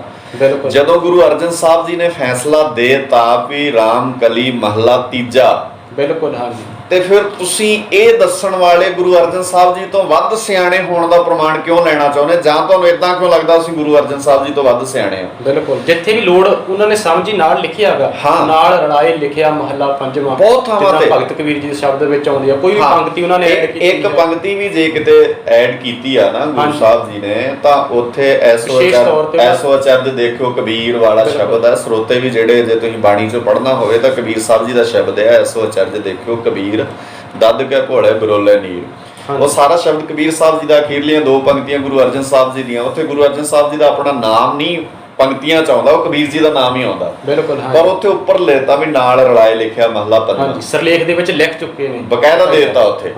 ਫਿਰ ਗੌੜੀ ਕੀ ਵਾਰ ਜਦੋਂ ਸਰੋਤੇ ਜਨ ਪੜ੍ਹਨਗੇ ਤਾਂ ਗੌੜੀ ਕੀ ਵਾਰ ਪੜ੍ਹਦੇ ਆ, ਤੁਸੀਂ ਵੇਖੋ ਵੀ ਉਹ ਗੌੜੀ ਕੀ ਵਾਰ ਮਹੱਲਾ ਚੌਥਾ, ਹਾਂਜੀ, ਯਾਨੀ ਕਿ ਚੌਥੇ ਪਾਤਸ਼ਾਹ ਜੀ ਦੀ ਉਹ ਵਾਰ ਹੈ। ਬਿਲਕੁਲ, ਹਾਂਜੀ, ਉਹਦੇ ਚ ਸ਼ਲੋਕ ਜਿਹੜੇ ਵੀ ਗੁਰੂ ਸਾਹਿਬ ਜੀ ਦੇ ਹੋਣਗੇ ਉੱਤੇ ਸ਼ਲੋਕ ਮਹਲਾ ਦੂਜਾ, ਸ਼ਲੋਕ ਮਹਲਾ ਤੀਜਾ, ਜਾਂ ਸ਼ਲੋਕ ਮਹਲਾ ਚੌਥਾ, ਜਾਂ ਸ਼ਲੋਕ ਮਹਲਾ ਪਹਿਲਾ ਦਿੱਤਾ ਹੋਇਆ। ਬਿਲਕੁਲ, ਹਾਂਜੀ, ਪਰ ਉਸ ਪੌੜੀਆਂ ਦੇ ਵਿੱਚ ਗੁਰੂ ਰਾਮਦਾਸ ਜੀ ਦੇ ਨਾਲ ਜਦੋਂ ਪੌੜੀ ਗੁਰੂ ਅਰਜਨ ਸਾਹਿਬ ਜੀ ਨੇ ਆਪਣੀ ਐਡ ਕੀਤੀ ਤਾਂ ਉਹਦੇ ਬਕਾਇਦਾ ਪੌੜੀ ਦੇ ਅਗਲੇ ਬੰਨੇ 5 ਨੰਬਰ ਗਿਣਤੀ ਪਾਈ। ਬਿਲਕੁਲ, ਹਾਂਜੀ, ਵੀ ਪੌੜੀ 5 ਮਤਲਬ ਪੌੜੀ ਮਹਲਾ ਪੰਜਵਾਂ, ਔਰ ਕੁਝ ਸਰੂਪਾਂ ਵਿੱਚ ਪੁਰਾਣਿਆਂ ਦੇ ਵਿੱਚ ਬਕਾਇਦਾ ਪੌੜੀ ਮਹਲਾ ਪੰਜਵਾਂ ਵੀ ਹੈਗਾ ਵਾ। ਬਿਲਕੁਲ, ਕੁਝ ਕਿਉਂਕਿ ਇਹ ਵੀ ਇੱਕ ਲੰਬੀ ਚੌੜੀ ਵਿਚਾਰ ਦਾ ਵਿਸ਼ਾ ਵਾ ਵੀ ਇਹਦੇ ਤੇ ਵੀ ਚਰਚਾ ਕੀਤੀ ਜਾ ਸਕਦੀ। ਹੁਣ ਜੇ ਗੁਰੂ ਸਾਹਿਬ ਇੱਕ ਪੌੜੀ ਗੌੜੀ ਕੀ ਵਾਰ ਚ ਲਿਖਦੇ ਆ ਤੇ ਉੱਥੇ ਨਾਲ ਸਿਰਲੇਖ ਦੇ ਦਿੰਦੇ ਆ। ਬਿਲਕੁਲ, ਹਾਂਜੀ, ਤੇ ਜੇ ਉਹ ਵਾਰ ਆਨੰਦ ਸਾਹਿਬ ਦੇ ਵਿੱਚ ਲਿਖਦੇ ਤੇ ਉੱਥੇ ਕਿਉਂ ਨਹੀਂ ਸੀ ਦੇਣਾ ਉਹਨਾਂ ਨੇ? ਬਿਲਕੁਲ, ਦਿੱਤਾ ਜਾ ਸਕਦਾ ਸੀ। ਵੈਸੇ ਤਾਂ ਜੇ ਇਮਾਨਦਾਰੀ ਨਾਲ ਵੇਖੀਏ ਗੁਰੂ ਸਾਹਿਬ ਨੇ ਕੋਈ ਭੁਲੇਖਾ ਰਹਿਣ ਨਹੀਂ ਦਿੱਤਾ, ਨਹੀਂ ਰਹਿਣ ਦਿੱਤਾ। ਗੁਰੂ ਇਹ ਜਾਣ ਬੁੱਝ ਕੇ ਕਹਿ ਲਈ ਜਾਂ ਪਿੱਛੇ ਕੀ ਤਾਕਤ ਕੰਮ ਕਰਦੀ ਹੈ, ਇਸ ਵਾਰ ਦੇਖਦੇ ਆਪਾਂ ਕਿੰਨੇ ਦਿਨ ਬੀਤ ਚੁੱਕੇ ਨੇਗੇ, ਜਦੋਂ ਆਪਾਂ ਵੇਖਦੇ ਵੀ ਬਾਹਰਲਾ ਹੋਰ ਕੋਈ ਬੰਦਾ ਕੋਈ ਸਰੂਪ ਇੱਦਾਂ ਛਾਪਣ ਦੀ ਜਾਂ PDF ਫਾਈਲ ਬਣਾਈ ਜਿਸ ਬੰਦੇ ਨੇ ਥਮਿੰਦਰ ਸਿੰਘ ਬਾਰੇ, ਉਦੋਂ ਫਤਵੇ ਜਾਰੀ ਕੀਤੇ ਜਾਂਦੇ ਨੇ। ਬਿਲਕੁਲ। ਆਪਣੇ ਵਾਸਤੇ ਜਦੋਂ ਪਿਛਲੇ ਆਪਾਂ ਵੇਖਦੇ ਹਾਂ ਕੁਝ ਦਿਨ ਪਹਿਲਾਂ ਜਦੋਂ ਮਾਧੀ ਅਰਦਾਸ ਬਾਰੇ ਭਾਈ ਅਮਰੀਕ ਸਿੰਘ ਜੀ ਬੋਲੇ ਨੇਗੇ, ਉਸ ਵਕਤ ਵੀ ਰੌਲਾ ਪਾਇਆ ਗਿਆ, ਪਰ ਗੱਲ ਤਾਂ ਸਹੀ ਸੀਗੀ। ਦੱਸਿਆ ਉਹਨਾਂ ਨੇ ਵੀ ਮੱਧ ਅਰਦਾਸ ਜਿਹੜੀ ਹੈਗੀ ਜੇ ਤੁਸੀਂ ਕਰਨੀ ਆ, ਵੈਸੇ ਤਾਂ ਜਿਹੜਾ ਆਪਾਂ ਵੇਖਦੇ ਹਾਂ ਮਰਿਆਦਾ ਮੁਤਾਬਕ ਵੀ ਲੋੜ ਨਹੀਂ ਹੈਗੀ ਤੇ ਜੇ ਰੀਤ ਬਣੀ ਆ, ਪਰ ਕਹਿੰਦੇ ਮੱਧ ਉੱਥੇ ਬਣਦਾ, ਉਹ ਗੱਲ ਮੰਨਣਯੋਗ ਆ। ਵੈਸੇ ਉਹਦੇ ਵਿੱਚ ਤਰਕ ਜਿੱਦਾਂ ਕਹਿ ਲਈਏ, ਬਿਲਕੁਲ ਅਮਰੀਕ ਸਿੰਘ ਦੀ ਗੱਲ ਦਰੁਸਤ ਆ। ਨਾਲੇ ਅਮਰੀਕ ਸਿੰਘ ਨੇ ਕੁਝ ਆਪਣੇ ਕੋਲੋਂ ਨਹੀਂ ਕਿਹਾ, ਅਮਰੀਕ ਸਿੰਘ ਨੇ ਉਹੀ ਕਿਹਾ ਜੋ ਅਕਾਲ ਤਖਤ ਦੀ ਮਰਿਆਦਾ 'ਚ ਲਿਖਿਆ। ਹਾਂਜੀ, ਉਹਨਾਂ ਨੇ ਬਕਾਇਦਾ ਹਵਾਲਾ ਦਿੱਤਾ ਉਹਨਾਂ ਨੇ। ਹਾਂ, ਤੇ ਅਕਾਲ ਤਖਤ ਦੀ ਮਰਿਆਦਾ, ਜੇ ਤੁਸੀਂ ਅਕਾਲ ਤਖਤ ਦੀ ਮਰਿਆਦਾ ਲਾਗੂ ਨਹੀਂ ਕਰਨੀ, ਅਕਾਲ ਤਖਤ ਦੀ ਮਰਿਆਦਾ ਦੀ ਗੱਲ ਨਹੀਂ ਕਰਨੀ, ਬਿਲਕੁਲ ਫਿਰ ਇਹ ਦੱਸਣ ਦੀ ਖੇਚਲ ਕਰਨਗੇ ਵੀ ਫਿਰ ਮੰਜੀ ਸਾਹਿਬ ਮਰਿਆਦਾ ਕਿਹਦੀ ਚੱਲਦੀ ਹੈ। ਬਿਲਕੁਲ, ਹਾਂਜੀ। ਇਹਦਾ ਮਤਲਬ ਕਿਸੇ ਡੇਰੇ ਦੀ ਚੱਲਦੀ ਹੈ, ਕਿਸੇ ਬੰਦੇ ਦੀ ਚੱਲਦੀ ਹੈ। ਬਿਲਕੁਲ, ਹਾਂਜੀ। ਜੇ ਤੁਸੀਂ ਜਿਹੜਾ ਬੰਦਾ ਅਕਾਲ ਤਖਤ ਦੀ ਮਰਿਆਦਾ ਦੀ ਗੱਲ ਕਰਦਾ ਉਹ ਤੁਸੀਂ ਵਿਰੋਧ 'ਚ ਹੋ ਜਾਂਦੇ। ਨਾਲੇ ਥਮਿੰਦਰ ਸਿੰਘ ਵੇਖੋ, ਥਮਿੰਦਰ ਸਿੰਘ ਨੇ ਗਲਤੀ ਕੀਤੀ ਔਰ ਉਹਨੂੰ ਉਹਦੀ ਗਲਤੀ ਦੀ ਸਜ਼ਾ ਮਿਲਣੀ ਚਾਹੀਦੀ ਹੈ। ਥਮਿੰਦਰ ਸਿੰਘ ਨੂੰ ਵੀ ਕੋਈ ਹੱਕ ਨਹੀਂ ਵੀ ਆਪਣੇ ਤੌਰ ਤੇ ਜਾਂ ਆਪਣੀ ਮਰਜ਼ੀ ਨਾਲ ਕੋਈ ਉਹ ਗ੍ਰੰਥ ਛਾਪ ਦੇ। ਬਿਲਕੁਲ, ਇਹ ਅਥਾਰਟੀ ਕਿਸੇ ਕੋਲੇ ਨਹੀਂ ਚਾਹੀਦੀ। ਹਾਂ, ਇਹ ਅਥਾਰਟੀ ਨਹੀਂ ਹੈ। ਸ਼੍ਰੋਮਣੀ ਕਮੇਟੀ ਨੇ ਪਿਛਲੇ ਲੰਮੇ ਸਮੇਂ ਤੋਂ ਇਹ ਅਥਾਰਟੀ ਆਪਣੇ ਹੱਥ ਵਿੱਚ ਰੱਖੀ ਵੀ ਹੈ। ਪਰ ਗੱਲ ਇਹ ਹੈ ਵੀ ਜੇ ਥਮਿੰਦਰ ਸਿੰਘ ਤੇ ਸਵਾਲ ਹੋ ਸਕਦਾ, ਜਥੇਦਾਰ ਮੀਟਿੰਗ ਸੱਦ ਸਕਦੇ ਆ, ਜਥੇਦਾਰ ਇਕੱਠ ਕਰ ਸਕਦੇ ਆ, ਜਥੇਦਾਰ ਜਥੇਬੰਦੀਆਂ ਨੂੰ ਆਵਾਜ਼ ਮਾਰ ਸਕਦੇ ਆ, ਤੇ ਹੁਣ ਜਥੇਦਾਰ ਬੋਲੇ ਕਿਉਂ ਨਹੀਂ? ਫਿਰ ਬਿਲਕੁਲ ਚਾਹੀਦਾ, ਅਜੇ ਤੱਕ ਕਿਉਂ ਨਹੀਂ ਬੋਲੇ ਇਸ ਮਸਲੇ ਤੇ? ਬਿਲਕੁਲ, ਹਾਂਜੀ। ਜੇ ਪੰਜਾਬ 'ਚ ਕੋਈ ਰਾਜਨੀਤਿਕ ਦਾਅਵਾ ਹਾਰ ਜੇ ਤੇ ਅਗਲੇ ਦਿਨ ਹੀ ਜਥੇਦਾਰ ਬੋਲ ਪੈਂਦੇ ਆ ਵੀ ਪੰਜਾਬ 'ਚ ਪੰਥ ਨੂੰ ਖਤਰਾ ਵਾ। ਬਿਲਕੁਲ। ਤੇ ਹੁਣ ਜਿੱਦਣ ਪੰਥ ਦੇ ਘਰ ਬੈਠੇ ਕਿਸੇ ਬੰਦੇ ਨੇ ਗੱਲ ਕੀਤੀ ਤੇ ਹੁਣ ਕਿਉਂ ਨਹੀਂ ਬੋਲਦੇ? ਇਹਦਾ ਮਤਲਬ ਤੁਹਾਡੇ ਕੋਲ ਇਸ ਪੰਥ, ਫਿਰ ਪੰਥ ਇਹਨਾਂ ਦਾ ਆ। ਬਿਲਕੁਲ, ਇਹਨਾਂ ਦੇ ਦੂਲੇ ਪੰਥ 'ਚ ਇਹਨਾਂ ਦੇ ਬੰਦੇ ਜੋ ਮਰਜ਼ੀ ਕਰਨ ਉਹ ਠੀਕ ਹੈ, ਪਰ ਦੂਜੇ ਨਹੀਂ ਕਰ ਸਕਦੇ। ਸੋ ਗੱਲ ਫਿਰ ਉੱਥੇ ਆਉਣੀ ਹੈ ਵੀ ਅਸੀਂ ਕਸਵੱਟੀ ਗੁਰਬਾਣੀ ਛੱਡਤੀ। ਹਾਂਜੀ, ਅਸੀਂ ਗੁਰੂ ਦਾ ਸਿਧਾਂਤ ਛੱਡਤਾ। ਅਸੀਂ ਆਪਣੀ ਮਰਜ਼ੀ ਦੇ ਫੈਸਲੇ ਔਰ ਆਪਣੀ ਮਰਜ਼ੀ ਦੀਆਂ ਗੱਲਾਂ ਜਦੋਂ ਕਰਨੀਆਂ ਸ਼ੁਰੂ ਕੀਤੀਆਂ ਤੇ ਵਾਪਰਨਾ ਹੈ ਸਾਰਾ ਕੁਝ। ਹਾਂਜੀ, ਹਾਂਜੀ। ਵੈਸੇ ਦੁਬਦਾਵਾਂ ਜਿਹੜੀਆਂ ਕੱਢਣ ਵਾਸਤੇ ਗੁਰੂ ਅਮਰਦਾਸ ਸਾਹਿਬ ਜੀ ਨੇ ਕੇਂਦਰ ਸਥਾਪਿਤ ਕੀਤੇ ਸਨ। ਆਪਾਂ ਉਹਦੀ ਗੱਲ ਜਿਹੜੀ ਕਰ ਰਹੇ ਸਾਂ। ਹਾਂ, ਬਿਲਕੁਲ। ਗੁਰੂ ਸਾਹਿਬ ਜੀ ਨੇ ਜਿਵੇਂ ਬਹੁਤ ਸਾਰੇ ਕਾਰਜ ਨੇ ਗੁਰੂ ਸਾਹਿਬ ਜੀ ਨੇ ਆਪਣੀ ਲਾਈਫ ਵਿੱਚ, ਇੱਥੋਂ ਤੱਕ ਮੈਂ ਬੜੀ ਵਾਰ ਜ਼ਿਕਰ ਕਰਦਾ ਹੁੰਦਾ ਵੀ ਗੁਰੂ ਅਮਰਦਾਸ ਪਾਤਸ਼ਾਹ ਜੀ ਮੈਨੂੰ ਲੱਗਦਾ ਇਤਿਹਾਸ ਵਿੱਚ ਔਰ ਵਰਲਡ ਵਿੱਚ ਹਾਂਜੀ ਪਹਿਲੀ ਇਹ ਘਟਨਾ ਹੋਣੀ ਆ ਵੀ ਇੱਕ ਵਿਅਕਤੀ ਧਾਰਮਿਕ ਨੇ ਆਪਣੇ ਥਾਂ ਤੇ ਬਹਿ ਕੇ, ਹਾਂਜੀ, ਕਿਸੇ ਬੰਦੇ ਕੋਲ ਕੋਈ ਐਫਰਟ ਨਹੀਂ ਕੀਤਾ, ਜਾਣ ਦਾ ਯਤਨ ਨਹੀਂ ਕੀਤਾ, ਕਿਸੇ ਤੋਂ ਕੋਈ ਟਾਈਮ ਨਹੀਂ ਲਿਆ, ਆਪਣੇ ਥਾਂ ਤੇ ਬਹਿ ਕੇ ਗੁਰੂ ਸਾਹਿਬ ਜੀ ਨੇ ਵਕਤ ਦੇ ਬਾਦਸ਼ਾਹ ਤੋਂ ਕਾਨੂੰਨ ਚੇਂਜ ਕਰਾ ਲਿਆ। ਬਿਲਕੁਲ, ਤੁਹਾਡੇ ਧਿਆਨ 'ਚ ਹੋਣਾ ਵੀ ਪਿੱਛੇ ਜੇ ਆਪਾਂ, ਹਾਲਾਂਕਿ ਉਦੋਂ ਡੈਮੋਕ੍ਰੇਸੀ ਨਹੀਂ ਸੀ, ਉਸ ਵੇਲੇ ਡਿਕਟੇਟਰਸ਼ਿਪ ਹੈ, ਬਿਲਕੁਲ, ਬੰਦੇ ਦਾ ਰਾਜ ਹੈ। ਹਾਂਜੀ, ਹਾਂਜੀ। ਡੈਮੋਕ੍ਰੇਸੀ 'ਚ ਇੱਕ ਕਾਨੂੰਨ ਬਣਾਏ ਗਏ, ਖੇਤੀ ਦੇ ਵਿਰੋਧ ਵਿੱਚ ਕਾਲੇ ਕਾਨੂੰਨ ਲਿਆਂਦੇ ਗਏ ਤੇ ਉਹਨਾਂ ਨੂੰ ਰੱਦ ਕਰਾਉਣ ਵਾਸਤੇ ਸਾਨੂੰ 700 ਜਾਨਾਂ ਗਵਾਉਣੀਆਂ ਪਈਆਂ, ਸਾਨੂੰ 1.5 ਸਾਲ ਸਵਾ ਸਾਲ ਦਿੱਲੀ ਦੀਆਂ ਬਰੂਹਾਂ ਤੇ ਬਹਿਣਾ ਪਿਆ, ਸਾਡਾ ਅਰਬਾਂ ਖਰਬਾਂ ਦਾ ਨੁਕਸਾਨ ਹੋਇਆ, ਸਾਡੇ ਵਿਦੇਸ਼ੀ ਭਰਾਵਾਂ ਨੂੰ ਕਿੰਨਾ ਕਿੰਨਾ ਟਾਈਮ ਆਪਣਾ ਇੱਥੇ ਆਣ ਕੇ ਦੇਣਾ ਪਿਆ, ਸਾਡੇ ਮਤਲਬ ਬਹੁਤ ਵੱਡਾ ਨੁਕਸਾਨ ਕਰਾ ਕੇ ਤੇ ਇੱਕ ਬੰਦੇ ਦੇ ਮੂੰਹੋਂ ਸ਼ਬਦ ਇੰਨਾ ਹੀ ਕਢਾਉਣਾ ਸੀ ਅਸੀਂ ਵੀ ਠੀਕ ਹੈ, ਅਸੀਂ ਇਹ ਬਿੱਲ ਰੱਦ ਕਰ ਦਿੰਦੇ ਹਾਂ। ਬਿਲਕੁਲ, ਹਾਲਾਂਕਿ ਡੈਮੋਕ੍ਰੇਸੀ ਹੈ। ਹਾਂਜੀ, ਹਾਂਜੀ। ਤੇ ਗੁਰੂ ਸਾਹਿਬ ਜੀ, ਹੁਣ ਮਹਾਨਤਾ ਨੂੰ ਜੇ ਤੁਸੀਂ ਵੇਖਣਾ ਹੋਵੇ ਨਾ ਗੁਰੂ ਸਾਹਿਬ ਜੀ ਨੂੰ, ਤੁਸੀਂ ਇਸ ਗੱਲ ਤੋਂ ਅੰਦਾਜ਼ਾ ਲਾ ਸਕਦੇ ਹੋ ਵੀ ਆਪਣੇ ਥਾਂ ਤੇ ਬਹਿ ਕੇ, ਹਾਂਜੀ, ਅਕਬਰ ਬਾਦਸ਼ਾਹ ਦੇ ਵੇਲੇ, ਹਾਂਜੀ, ਔਰ ਗੁਰੂ ਸਾਹਿਬ ਜੀ ਨੇ ਉਹਦੇ ਤੋਂ ਸਤੀ ਪ੍ਰਥਾ ਵਰਗਾ ਕਾਨੂੰਨ ਬਦਲਾ ਲਿਆ।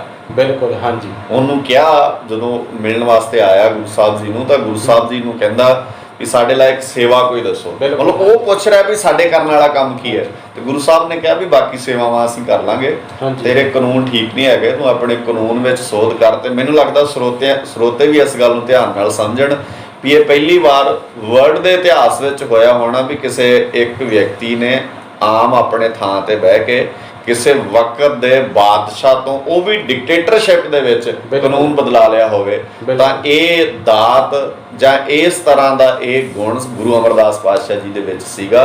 ਤੇ ਉਹਦੇ ਨਾਲ ਨਾਲ ਫਿਰ ਉਹਨਾਂ ਨੇ ਮੰਜੀ ਪ੍ਰਥਾ ਨਾਂ ਦੀਆਂ ਚੀਜ਼ਾਂ, ਜਿਹੜੇ ਜਿਹਨੂੰ ਅਸੀਂ ਮੰਜੀਆਂ ਦੀ ਪ੍ਰਥਾ ਕਹਿੰਦੇ ਹਾਂ। ਮੰਜੀ ਮਤਲਬ ਹੁੰਦਾ ਵਾ ਅਸਲ 'ਚ ਉੱਚੀ ਥਾਂ, ਜਿੱਥੋਂ ਸ਼ਬਦ ਪ੍ਰਚਲਿਤ ਹੋਇਆ, ਤੇ ਮੰਜੀਦਾਰ ਮਤਲਬ ਉੱਚੀ ਥਾਂ ਤੇ ਬਹਿਣ ਵਾਲਾ। ਜੇ ਅੱਜ ਦੇ ਸ਼ਬਦਾਂ ਵਿੱਚ, ਅੱਜ ਦੀ ਭਾਸ਼ਾ 'ਚ ਕਹਿਣਾ ਹੋਵੇ ਤਾਂ ਇਦਾਂ ਕਹਿ ਲਓ, ਗੁਰੂ ਸਾਹਿਬ ਜੀ ਨੇ 22 ਪ੍ਰਚਾਰਕ ਥਾਪੇ। ਬਿਲਕੁਲ, ਹਾਂਜੀ। ਪੀੜਾ, ਮੰਜੀ ਤੇ ਪੀੜਾ ਠੇਠ ਪੰਜਾਬੀ ਦਾ ਸ਼ਬਦ ਹੈ। ਮੰਜੀ ਥੋੜੀ ਉੱਚੀ ਹੁੰਦੀ ਹੈ ਤੇ ਪੀੜਾ ਥੋੜਾ ਜਿਹਾ ਛੋਟਾ ਹੁੰਦਾ।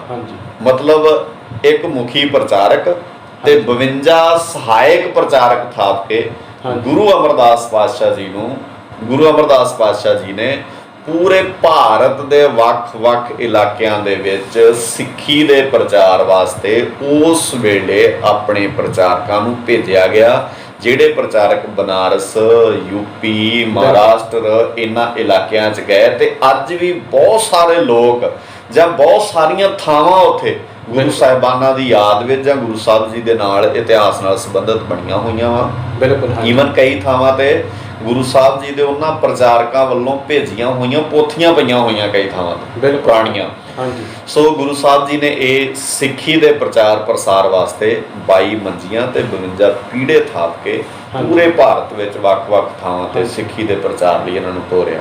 ਇਹਦਾ ਲਾਭ ਕੀ ਹੋਣਾ ਸੀ ਜੇ ਆਪਣੇ ਜਿਹੜੇ ਪ੍ਰਚਾਰ ਕੇਂਦਰ ਥਾਪੇ ਨੇ, ਜਿੱਦਾਂ ਆਪਾਂ ਜੇ ਕਹਿ ਲਈ ਜੇ ਅੱਜ ਅਜੋਕੇ ਸਮੇਂ ਦੇ ਵਿੱਚ ਵੇਖੀਏ, ਜੇ ਘਰ ਜੇ ਹਰ ਪਿੰਡ ਦੇ ਵਿੱਚ ਗੱਲ ਕਰੀਏ ਕਿ ਇੱਕ ਪੀੜਾ ਹੁੰਦਾ, ਇੱਦਾਂ ਗੁਰਦੁਆਰੇ ਤਾਂ ਬਹੁਤ ਬਣੇ ਆ, ਪਰ ਉਸੇ ਤਰ੍ਹਾਂ ਇੱਕ ਪੀੜੇ ਦੀ ਤਰ੍ਹਾਂ ਜਿਹੜਾ ਪ੍ਰਚਾਰ ਕਰਨਾ ਸੀ ਉਹ ਘੱਟ ਵੇਖਣ ਨੂੰ ਮਿਲਦਾ ਸਾਨੂੰ। ਤੇ ਜੇ ਉੱਦਾਂ ਹੁੰਦਾ ਤੇ ਅੱਜ ਦੇ ਨੌਜਵਾਨ ਪੀੜ੍ਹੀ ਬਾਰੇ ਵੀ ਦੱਸੀਏ ਵੀ ਅੱਜ ਕਿੱਦਾਂ ਬਦਲਪੁਣੇ ਵੱਲ ਜਾਂ ਨਸ਼ਿਆਂ ਵੱਲ ਸਾਡੇ ਜਾ ਰਹੇ ਨੇ। ਸੁਖਬੀਰ ਵੀਰੇ, ਅਸਲ 'ਚ ਗੱਲ ਇਹ ਆ ਵੀ ਅਸੀਂ ਨਾ ਹੌਲੀ ਗੱਲ ਇਹ ਆ ਵੀ ਭਗਤਾਂ ਤੇ ਸੰਸਾਰੀਆਂ ਜੋੜ ਕਦੇ ਨਾ ਆਇਆ। ਬਿਲਕੁਲ। ਹਾਂਜੀ। ਜਾਂ ਅਸੀਂ ਕਹਿੰਦੇ ਆ ਵੀ ਜਿਹੜਾ ਗੁਰੂ ਸਾਹਿਬ ਦੀ ਗੱਲ ਆ ਨਾ, ਉਹ ਤੁਹਾਨੂੰ ਸੰਸਾਰ ਨਾਲੋਂ ਅਲੱਗ ਤੁਰਨਾ ਸਿਖਾਉਂਦੀ ਹੈ। ਹਾਂਜੀ ਹਾਂਜੀ। ਪਰ ਮੈਨੂੰ ਲੱਗਦਾ ਕਿਤੇ ਨਾ ਕਿਤੇ ਅਸੀਂ ਸੰਸਾਰ ਦੇ ਵਹਿਣ 'ਚ ਬਹਿ ਗਏ। ਹਾਂਜੀ ਹਾਂਜੀ। ਸੰਸਾਰ ਦੇ ਵਹਿਣ 'ਚ ਬਹਿ ਗਏ ਹੋਣ ਕਰਕੇ ਅਸੀਂ ਗੁਰੂ ਸਾਹਿਬ ਜੀ ਉਹਨੂੰ ਪ੍ਰਥਾਵਾਂ ਨੂੰ ਜਾਂ ਉਹਨਾਂ ਸੰਸਥਾਵਾਂ ਨੂੰ ਇਸ ਕਰਕੇ ਛੱਡਤਾ ਕਿਉਂਕਿ ਜੇ ਅੱਜ ਤੁਸੀਂ ਇੱਕ ਜਿਵੇਂ ਇੱਥੋਂ ਹੀ ਅਸਲ 'ਚ ਜਿਹੜਾ ਗੁਰਮਤਿ ਗਿਆਨ ਮਿਸ਼ਨਰੀ ਕਾਲਜ ਵੱਲੋਂ ਨਾ ਆਪਾਂ ਸਾਰਿਆਂ ਨੇ ਹਾਂਜੀ ਅੱਜ ਤੋਂ ਤਕਰੀਬਨ 20-21 ਸਾਲ ਪਹਿਲਾਂ 2000 ਦੇ ਵਿੱਚ ਹਾਂਜੀ ਗੁਰਮਤਿ ਪ੍ਰਚਾਰ, ਕਿਉਂਕਿ 1699 ਵਾਲੀ ਵਿਸਾਖੀ ਉਦੋਂ 300 ਸਾਲਾ ਲੰਘਿਆ ਸੀ ਤੇ ਉਹਦੇ ਤੋਂ ਬਾਅਦ ਗੁਰਮਤਿ ਪ੍ਰਚਾਰ ਕੇਂਦਰਾਂ ਦੇ ਨਾਂ ਹੇਠ ਅਸੀਂ ਗੁਰੂ ਅਮਰਦਾਸ ਪਾਤਸ਼ਾਹ ਜੀ ਤੋਂ ਉਸ ਸਿਧਾਂਤ ਤੋਂ ਸੇਧ ਲੈਂਦੇ ਆ ਪ੍ਰਚਾਰਕ ਸ਼ੁਰੂ ਕੀਤੇ ਸੀ। ਪਹਿਲਾ ਪ੍ਰਚਾਰ ਕੇਂਦਰ ਗੋਇੰਦਵਾਲ ਖੁੱਲਿਆ ਗਿਆ ਸੀ। ਹਾਂਜੀ। ਤੇ ਇਹੀ ਮਕਸਦ ਸੀਗਾ ਵੀ ਅਸੀਂ ਘਰ ਘਰ ਧਰਮਸ਼ਾਲ ਵਾਲੀ ਗੱਲ ਜਿਹੜੀ ਆ ਉਹ ਆਰੰਭ ਕਰੀਏ। ਬਿਲਕੁਲ। ਤੇ ਉਹਦੇ 'ਚ ਕੀ ਹੁੰਦਾ ਵੀ ਵੇਖੋ ਜਿਹੜੇ ਗੁਰਦੁਆਰੇ ਦਾ ਪ੍ਰਬੰਧ ਆ ਜਾਂ ਸਾਡੇ ਪ੍ਰਬੰਧ ਨਿਜ਼ਾਮ ਆ, ਹੌਲੀ ਹੌਲੀ ਅਸੀਂ ਜਦੋਂ ਸਵਾਰਥ ਨਾਲ ਜਾਂ ਸਮਾਜ ਦੇ ਵਿੱਚ ਆਪਣੀਆਂ ਲੋੜਾਂ ਨਾਲ ਜੁੜ ਜਾਂਦੇ ਆ ਨਾ, ਫਿਰ ਸਾਨੂੰ ਐਂ ਲੱਗਦਾ ਵੀ ਇਸ ਧਰਮ ਪ੍ਰਚਾਰ ਨਾਲ ਮੇਰੇ ਇਸ ਕਾਰੋਬਾਰ 'ਚ ਤੇ ਕੋਈ ਮੁਸ਼ਕਲ ਨਹੀਂ ਆਊਗੀ, ਮੇਰੇ ਕਾਰੋਬਾਰ ਨੂੰ ਤੇ ਕੋਈ ਨੁਕਸਾਨ ਨਹੀਂ ਹੋਊਗਾ। ਤੇ ਅਸੀਂ ਜਦੋਂ ਧਰਮ ਨੂੰ ਕਾਰੋਬਾਰ ਨਾਲ ਜੋੜ ਕੇ ਵੇਖਣ ਲੱਗ ਪਏ ਤਾਂ ਫਿਰ ਅੱਜ ਅਸੀਂ ਹੌਲੀ ਹੌਲੀ ਇੱਥੋਂ ਤੱਕ ਪਹੁੰਚ ਗਏ ਆ। ਤੁਸੀਂ ਪਿੰਡਾਂ 'ਚ ਕਈ ਥਾਵਾਂ ਤੇ ਸੁਣਿਆ ਹੋਣਾ ਵੀ ਪਾਠ ਕਰ ਲਓ, ਅਰਦਾਸ ਕਰ ਲਓ, ਹੁਕਮਨਾਮਾ ਲੈ ਲਓ, ਪਰ ਤੁਸੀਂ ਬਾਣੀ ਦੀ ਵਿਚਾਰ ਨਹੀਂ ਕਰਨੀ। ਹਾਂਜੀ, ਮੇਰੇ ਨਾਲ ਖੁਦ ਨਾਲ ਵਾਪਰੀ ਹੈ। ਮੈਂ ਆਪਣੇ ਪਿੰਡ ਜਿੱਦਾਂ ਪ੍ਰਚਾਰ ਕਰਦਾ ਸੀ, ਥੋੜੇ ਸਮੇਂ ਲਈ ਡਿਊਟੀ ਕਰਨੀ ਸੀ ਤੇ ਉਹਦੇ ਵਿੱਚ ਵੇਖਿਆ ਗਿਆ ਤੇ ਗ੍ਰੰਥੀ ਡਿਊਟੀ ਨਿਭਾਉਣ ਕਰਦਾ ਤੇ ਨਾਲ ਪ੍ਰਚਾਰਕ ਹੋਣ ਦੇ ਨਾਤੇ ਤੇ ਮੈਂ ਹੁਕਮਨਾਮੇ ਦੀ ਕਥਾ ਕਰਨੀ ਸ਼ੁਰੂ ਕੀਤੀ ਤੇ ਥੋੜੇ ਸਮੇਂ ਬਾਅਦ ਪਤਾ ਲੱਗਿਆ ਤੇ ਸੰਗਤ ਜਿਹੜੀ ਆ, ਮੈਂ ਤਾਂ ਪਰਮਾਨੈਂਟ ਨਹੀਂ ਲੱਗਿਆ ਸੀਗਾ, ਥੋੜੇ ਸਮੇਂ ਵਾਸਤੇ ਲੱਗਿਆ ਸੀ ਤੇ ਸੰਗਤ ਨੂੰ ਪਸੰਦ ਆਉਣਾ ਪ੍ਰਚਾਰ ਸ਼ੁਰੂ ਹੋਇਆ।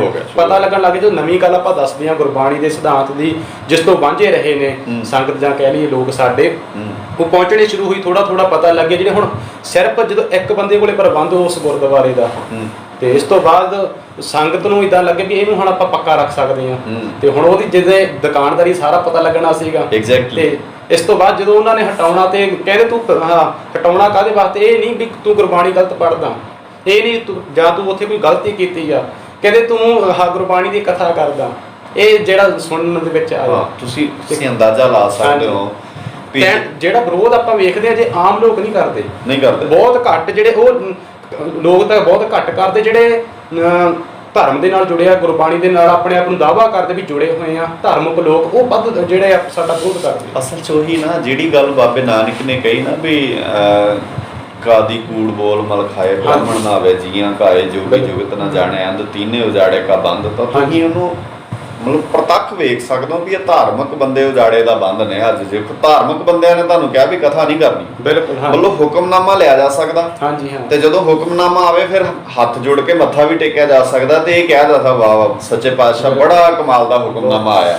ਪਰ ਜੇ ਕੋਈ ਬੰਦਾ ਕਵੇ ਵੀ ਮਹਾਰਾਜ ਨੇ ਇਸ ਹੁਕਮ 'ਚ ਤੁਹਾਨੂੰ ਇਹ ਕਿਹਾ ਆ, ਫਿਰ ਕਹਿੰਦੇ ਨਹੀਂ ਇਹ ਨਹੀਂ ਦੱਸਣਾ ਸਾਨੂੰ। ਗੁਰੂ ਸਾਹਿਬ ਸਾਨੂੰ ਕੀ ਕਹਿੰਦੇ ਆ, ਹੁਕਮਨਾਮਾ ਵਧੀਆ ਆ, ਕਮਾਲ ਦਾ ਆ, ਹੁਕਮਨਾਮਾ ਬਹੁਤ ਪਿਆਰਾ ਆ, ਪਰ ਹੁਕਮਨਾਮੇ 'ਚ ਗੁਰੂ ਸਾਹਿਬ ਕਹਿੰਦੇ ਕੀ ਆ ਹਾਂਜੀ। ਇਹ ਨਾ ਤੇ ਅਸੀਂ ਸੁਣਨਾ ਆ ਹਾਂਜੀ। ਤੇ ਨਾ ਹੀ ਅਸੀਂ ਕਿਸੇ ਨੂੰ ਦੱਸਣ ਦੇਣਾ। ਬਿਲਕੁਲ। ਤਾਂ ਇਹਦਾ ਕਾਰਨ ਸਭ ਤੋਂ ਵੱਡਾ ਇਹ ਹੈ ਵੀ ਅਸੀਂ ਸਾਰੇ ਹੀ ਬੰਦੇ ਸਵਾਰਥ ਵਸ ਹੋ ਗਏ ਆ। ਅਸੀਂ ਆਪਣੇ ਬਿਜ਼ਨਸ ਕਾਰੋਬਾਰ ਆਪਣੇ ਕੰਮ ਬਣਾ ਲਿਆ ਉਹ, ਤੇ ਹੌਲੀ ਹੌਲੀ ਸਾਨੂੰ ਐਂ ਲੱਗਦਾ ਵੀ ਧਰਮ ਪ੍ਰਚਾਰ ਨਾਲ ਗੁਰਮਤਿ ਦੀ ਸਿੱਖਿਆ ਨਾਲ ਸਾਡੇ ਕੰਮਾਂ 'ਚ ਵਿਘਨ ਆਊਗਾ, ਸਾਡੇ ਵਪਾਰ 'ਚ ਵਿਘਨ ਆਊਗਾ, ਤੇ ਇਸ ਲਈ ਉਹ ਗੱਲ ਜਿਹੜੀ ਉਹ ਬੰਦ ਬਿਜ਼ਨਸ ਬਣਾ ਲਿਆ ਅਸੀਂ ਗੁਰਦੁਆਰੇ ਨੂੰ ਇਦਾਂ ਬਿਲਕੁਲ ਇਦਾਂ ਚਾਹੀਦਾ। ਇਦਾਂ ਸੀ ਜਿਵੇਂ ਗੁਰੂ ਅਮਰਦਾਸ ਪਾਤਸ਼ਾਹ ਨੇ ਪ੍ਰਚਾਰ ਕੇਂਦਰ ਥਾਪੇ, ਸਾਡੇ ਇਲਾਕਿਆਂ ਦੇ ਵਿੱਚ ਪ੍ਰਚਾਰ ਕੇਂਦਰ ਬਣਦੇ, ਚੰਗਾ ਪ੍ਰਚਾਰਕ ਜੇ ਗੁਰਦੁਆਰੇ ਵੀ ਰੱਖੇ ਉੱਥੇ ਚੰਗਾ ਪ੍ਰਚਾਰਕ ਵਧੀਆ ਰੱਖ ਸਕਦੇ ਆ ਜੋ ਗੁਰਮਤਿ ਦੀ ਗੱਲ ਕਰਦਾ, ਤੇ ਸਵਾਲ ਜਵਾਬ ਉਹਨਾਂ ਕੋਲੇ ਆ ਕੇ ਬੱਚੇ ਕਰਦੇ, ਕਲਾਸਾਂ ਲਗਾਈਆਂ ਜਾਂਦੀਆਂ, ਬਹੁਤ ਜ਼ਿਆਦਾ ਕੀਤੇ ਜਾ ਰਹੇ ਨੇ। ਪਰ ਜਿਹੜਾ ਸਾਥ ਦੇਣਾ ਚਾਹੀਦਾ ਹੈਗਾ ਆਲੇ ਦੁਆਲੇ ਦੇ ਧਾਰਮਿਕ ਲੋਕਾਂ ਨੂੰ ਹੋਰ ਜਾਂ ਸੰਗਤ ਨੂੰ, ਉਹ ਬਹੁਤ ਘੱਟ ਮਿਲ ਰਿਹਾ। ਵੈਸੇ ਬਹੁਤ ਫਰਕ ਪੈ ਰਿਹਾ ਇਸ ਗੱਲ ਦਾ। ਨਹੀਂ, ਚੇਂਜ ਹੋ ਰਿਹਾ ਸਾਰਾ ਕੁਝ, ਪਰ ਹੌਲੀ ਹੌਲੀ ਇਹਨੂੰ ਟਾਈਮ ਲੱਗੂਗਾ। ਲੱਗੇ ਹੋਏ ਆ ਆਪਾਂ ਸਾਰੇ, ਵੇਖੋ ਇਸੇ ਸਿਲਸਿਲੇ 'ਚ ਲੱਗੇ ਹੋਏ ਆ। ਹੌਲੀ ਹੌਲੀ ਇਹਦੇ 'ਚ ਫਰਕ ਪਊਗਾ। ਵਿਦੇਸ਼ੀ ਬੈਠੇ ਸਾਡੇ ਭਰਾ, NRI ਭਰਾ ਵਿਚਾਰੇ, ਉਹ ਮਿਹਨਤਾਂ ਕਰਕੇ ਤੇ ਉਹ ਸੋਚਦੇ ਆ ਵੀ ਸਾਡਾ ਪੰਜਾਬ ਖੂਬਸੂਰਤ ਬਣ ਜਾਏ, ਤੇ ਉਹਦੇ ਲਈ ਉਹ ਮਿਹਨਤ ਕਰਦੇ ਆ। ਕੋਈ ਨਹੀਂ, ਹੌਲੀ ਹੌਲੀ ਲੱਗੇ ਆ, ਰਿਜ਼ਲਟ ਆਉਣਗੇ ਇੱਕ ਦਿਨ। ਬਿਲਕੁਲ। ਹਾਂਜੀ, ਨਸ਼ਿਆਂ ਨੂੰ ਦੂਰ ਰੱਖਣ ਦੇ ਵਾਸਤੇ ਵੀ ਇਹੀ ਉਪਰਾਲੇ ਹੋ ਸਕਦੇ ਸਨ। ਬਸ ਜੇ ਬੱਚੇ ਜੇ ਚੰਗੀ ਸਿੱਖਿਆ ਗ੍ਰਹਿਣ ਕਰਦੇ ਤੇ ਇਸ ਪਾਸੇ ਜਾਣਾ ਨਹੀਂ ਸੀ। ਜੇ ਆਪਾਂ ਇਹਦਾ ਕਾਰਨ ਲੱਭੀਏ ਵੀ ਇਹ ਜ਼ਿੰਮੇਵਾਰ ਕੌਣ ਆ? ਹਾਂ ਭਾਈ, ਬਿਲਕੁਲ ਬਿਲਕੁਲ ਆਪਾਂ ਹੀ ਆ। ਮਤਲਬ ਜੇ ਉਹਦੇ ਵਾਸਤੇ ਯਤਨ ਨਹੀਂ ਕੀਤੇ, ਅਸੀਂ ਅਖੰਡ ਪਾਠ ਤਾਂ ਕਹਿ ਲਈਏ ਲੜੀਆਂ ਦੀਆਂ ਲੜੀਆਂ ਕਰਵਾ ਸਕਦੇ ਹਾਂ, ਜਾਂ ਹੋਰ ਪਾਸੇ ਸਭ ਖਰਚਾ ਕਰ ਸਕਦੇ ਹਾਂ, ਪਰ ਇਸ ਜੇ ਬੱਚਿਆਂ ਨੂੰ ਸੰਭਾਲ ਸਕਦਾ ਹੋਵੇ, ਚੰਗੀ ਸੇਧ ਦੇ ਸਕਦਾ ਹੋਵੇ, ਉਸ ਵਾਸਤੇ ਅਸੀਂ ਯਤਨ ਬਹੁਤ ਘੱਟ ਕਰਦੇ। ਅਸਲ 'ਚ ਚਲਾਕ ਬੰਦਿਆਂ ਨੇ ਨਾ ਕੀ ਕੀਤਾ ਵੀ ਦੁਨੀਆ ਦੇ ਲੋਕ ਨਾ ਹਮੇਸ਼ਾ ਕੰਮ ਧਰਮ ਦਾ ਕਰਨਾ ਚਾਹੁੰਦੇ ਆ। ਇਹ ਤਾਂ ਪੱਕੀ ਗੱਲ ਹੈ। ਸੰਸਾਰ ਦਾ ਬਹੁਤਾ ਹਿੱਸਾ ਧਰਮ ਦੇ ਕੰਮ ਕਰਨਾ ਚਾਹੁੰਦਾ। ਬਿਲਕੁਲ। ਅਸੀਂ ਸਿੱਖਿਆ ਨੂੰ ਧਰਮ ਦਾ ਅੰਗ ਹੀ ਨਹੀਂ ਬਣ ਦਿੱਤਾ। ਹਾਂਜੀ, ਬਿਲਕੁਲ।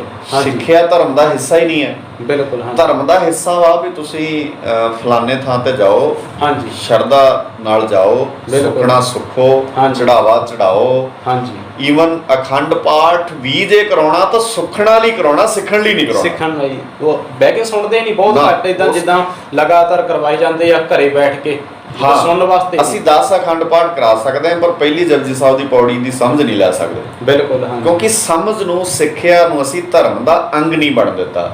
ਅੰਗ ਉਹਨਾਂ ਨੇ ਨਹੀਂ ਬਣ ਦਿੱਤਾ ਜਿਹੜੇ ਬੰਦਿਆਂ ਨੂੰ ਇਹ ਖਤਰਾ ਵਾ ਵੀ ਜੇ ਸਿੱਖਿਆ ਧਰਮ ਦਾ ਅੰਗ ਬਣ ਜੂਗੀ ਤੇ ਧਰਮ ਦੇ ਰਾਹੀਂ ਜਿਹੜੀ ਲੁੱਟ ਅਸੀਂ ਕਰ ਰਹੇ ਹਾਂ ਨਾ, ਜਿਹੜਾ ਧਰਮ ਦੇ ਰਾਹੀਂ ਅਸੀਂ ਬਿਜ਼ਨਸ ਚਲਾ ਰੱਖਿਆ, ਉਹ ਬੰਦ ਹੋ ਜਾਣਗੇ। ਬਿਲਕੁਲ। ਹਾਂਜੀ, ਬਹੁਤ ਬਹੁਤ ਧੰਨਵਾਦ ਤੁਹਾਡੇ ਨਾਲ ਵਿਚਾਰਾਂ ਕਰਕੇ, ਜਿਹੜੇ ਬਹੁਤ ਸਾਰਾ ਜਿਹੜਾ ਗੁਰਮਤਿ ਦੀਆਂ ਵਿਚਾਰਾਂ ਬਾਰੇ, ਨੁਕਤਿਆਂ ਬਾਰੇ ਜਿਹੜਾ ਸਮਝਣ ਦਾ ਸਾਨੂੰ ਧੰਨਵਾਦ ਤੁਹਾਡਾ ਵੀ ਬਹੁਤ ਬਹੁਤ। ਵਾਹਿਗੁਰੂ ਮਿਹਰ ਕਰਨ ਸਰੋਤੇ ਦੇ। ਵਾਹਿਗੁਰੂ ਜੀ ਕਾ ਖਾਲਸਾ, ਵਾਹਿਗੁਰੂ ਜੀ ਕੀ ਫਤਿਹ। ਵੀਰ ਜੀ ਤੇ ਸਾਡੇ ਨਾਲ ਮੌਜੂਦ ਸਨ ਵੀਰ ਨਛੱਤਰ ਸਿੰਘ ਜੀ ਭਾਂਵੜੀ, ਜਿਨ੍ਹਾਂ ਨਾਲ ਅਸੀਂ ਗੁਰਮਤਿ ਦੇ ਨੁਕਤੇ ਕੁਝ ਵਿਚਾਰਨ ਦਾ ਯਤਨ ਕੀਤਾ ਹੈ। ਆਸ ਹੋਏਗੀ ਤੁਹਾਨੂੰ ਸਾਰਿਆਂ ਨੂੰ ਇਹ ਜਿਹੜੇ ਨੁਕਤੇ ਸਮਝਣ ਦੇ ਵਿੱਚ ਵੀ ਸੁਖਾਲਾਪਨ ਹੋਏਗਾ, ਤੇ ਆਪ ਸਮਝ ਕੇ ਅਸੀਂ ਗੁਰਮਤਿ ਦੇ ਰਾਹ ਤੇ ਤੁਰ ਸਕਦੇ ਹਾਂ। ਜੇ ਬੱਚਿਆਂ ਨੂੰ ਵੀ ਅਸੀਂ ਅੱਜ ਦੀ ਨੌਜਵਾਨ ਪੀੜ੍ਹੀ ਨੂੰ ਨਸ਼ਿਆਂ ਤੋਂ ਦੂਰ ਰੱਖਣਾ, ਅੱਜ ਵੇਖਦੇ ਹਾਂ ਹਾਲਾਤ ਚਿੱਟੇ ਦੇ ਨਾਲ ਜਾਂ ਹੋਰ ਨਸ਼ਿਆਂ ਦੇ ਨਾਲ ਸਾਡੀ ਨੌਜਵਾਨ ਜਿਹੜੀ ਪੀੜ੍ਹੀ ਹੈਗੀ ਉਸ ਪਾਸੇ ਜਾ ਰਹੀ ਹੈ। ਇਹਦਾ ਮੂਲ ਕਾਰਨ ਜੇ ਲੱਭਣ ਤੇ ਤੁਰੀਏ, ਅਸੀਂ ਆਪ ਖੁਦ ਹਾਂ। ਅਸੀਂ ਆਪ ਯਤਨ ਕਰੀਏ ਆਪਣੇ ਬੱਚਿਆਂ ਨੂੰ ਚੰਗੀ ਸਿੱਖਿਆ ਦੇਣ ਦੇ ਵਾਸਤੇ, ਪ੍ਰਚਾਰ ਕੇਂਦਰ, ਚੰਗੇ ਗ੍ਰੰਥੀ ਪ੍ਰਚਾਰਕ ਦਾ ਰੱਖ ਕੇ ਆਪ ਯਤਨ ਕਰੀਏ, ਤੇ ਇਹਦੇ ਨਾਲ ਅਸੀਂ ਜੀਵਨ ਦੇ ਵਿੱਚ ਬੜਾ ਵਧੀਆ ਸੁਖਾਲਾ ਜੀਵਨ ਨੂੰ ਸਫਲ ਕਰਨ ਦੇ ਰਾਹ ਤੇ ਤੁਰ ਸਕਦੇ ਹਾਂ। ਸਾਰਿਆਂ ਦਾ ਧੰਨਵਾਦ। ਵਾਹਿਗੁਰੂ ਜੀ ਕਾ ਖਾਲਸਾ, ਵਾਹਿਗੁਰੂ ਜੀ ਕੀ ਫਤਿਹ।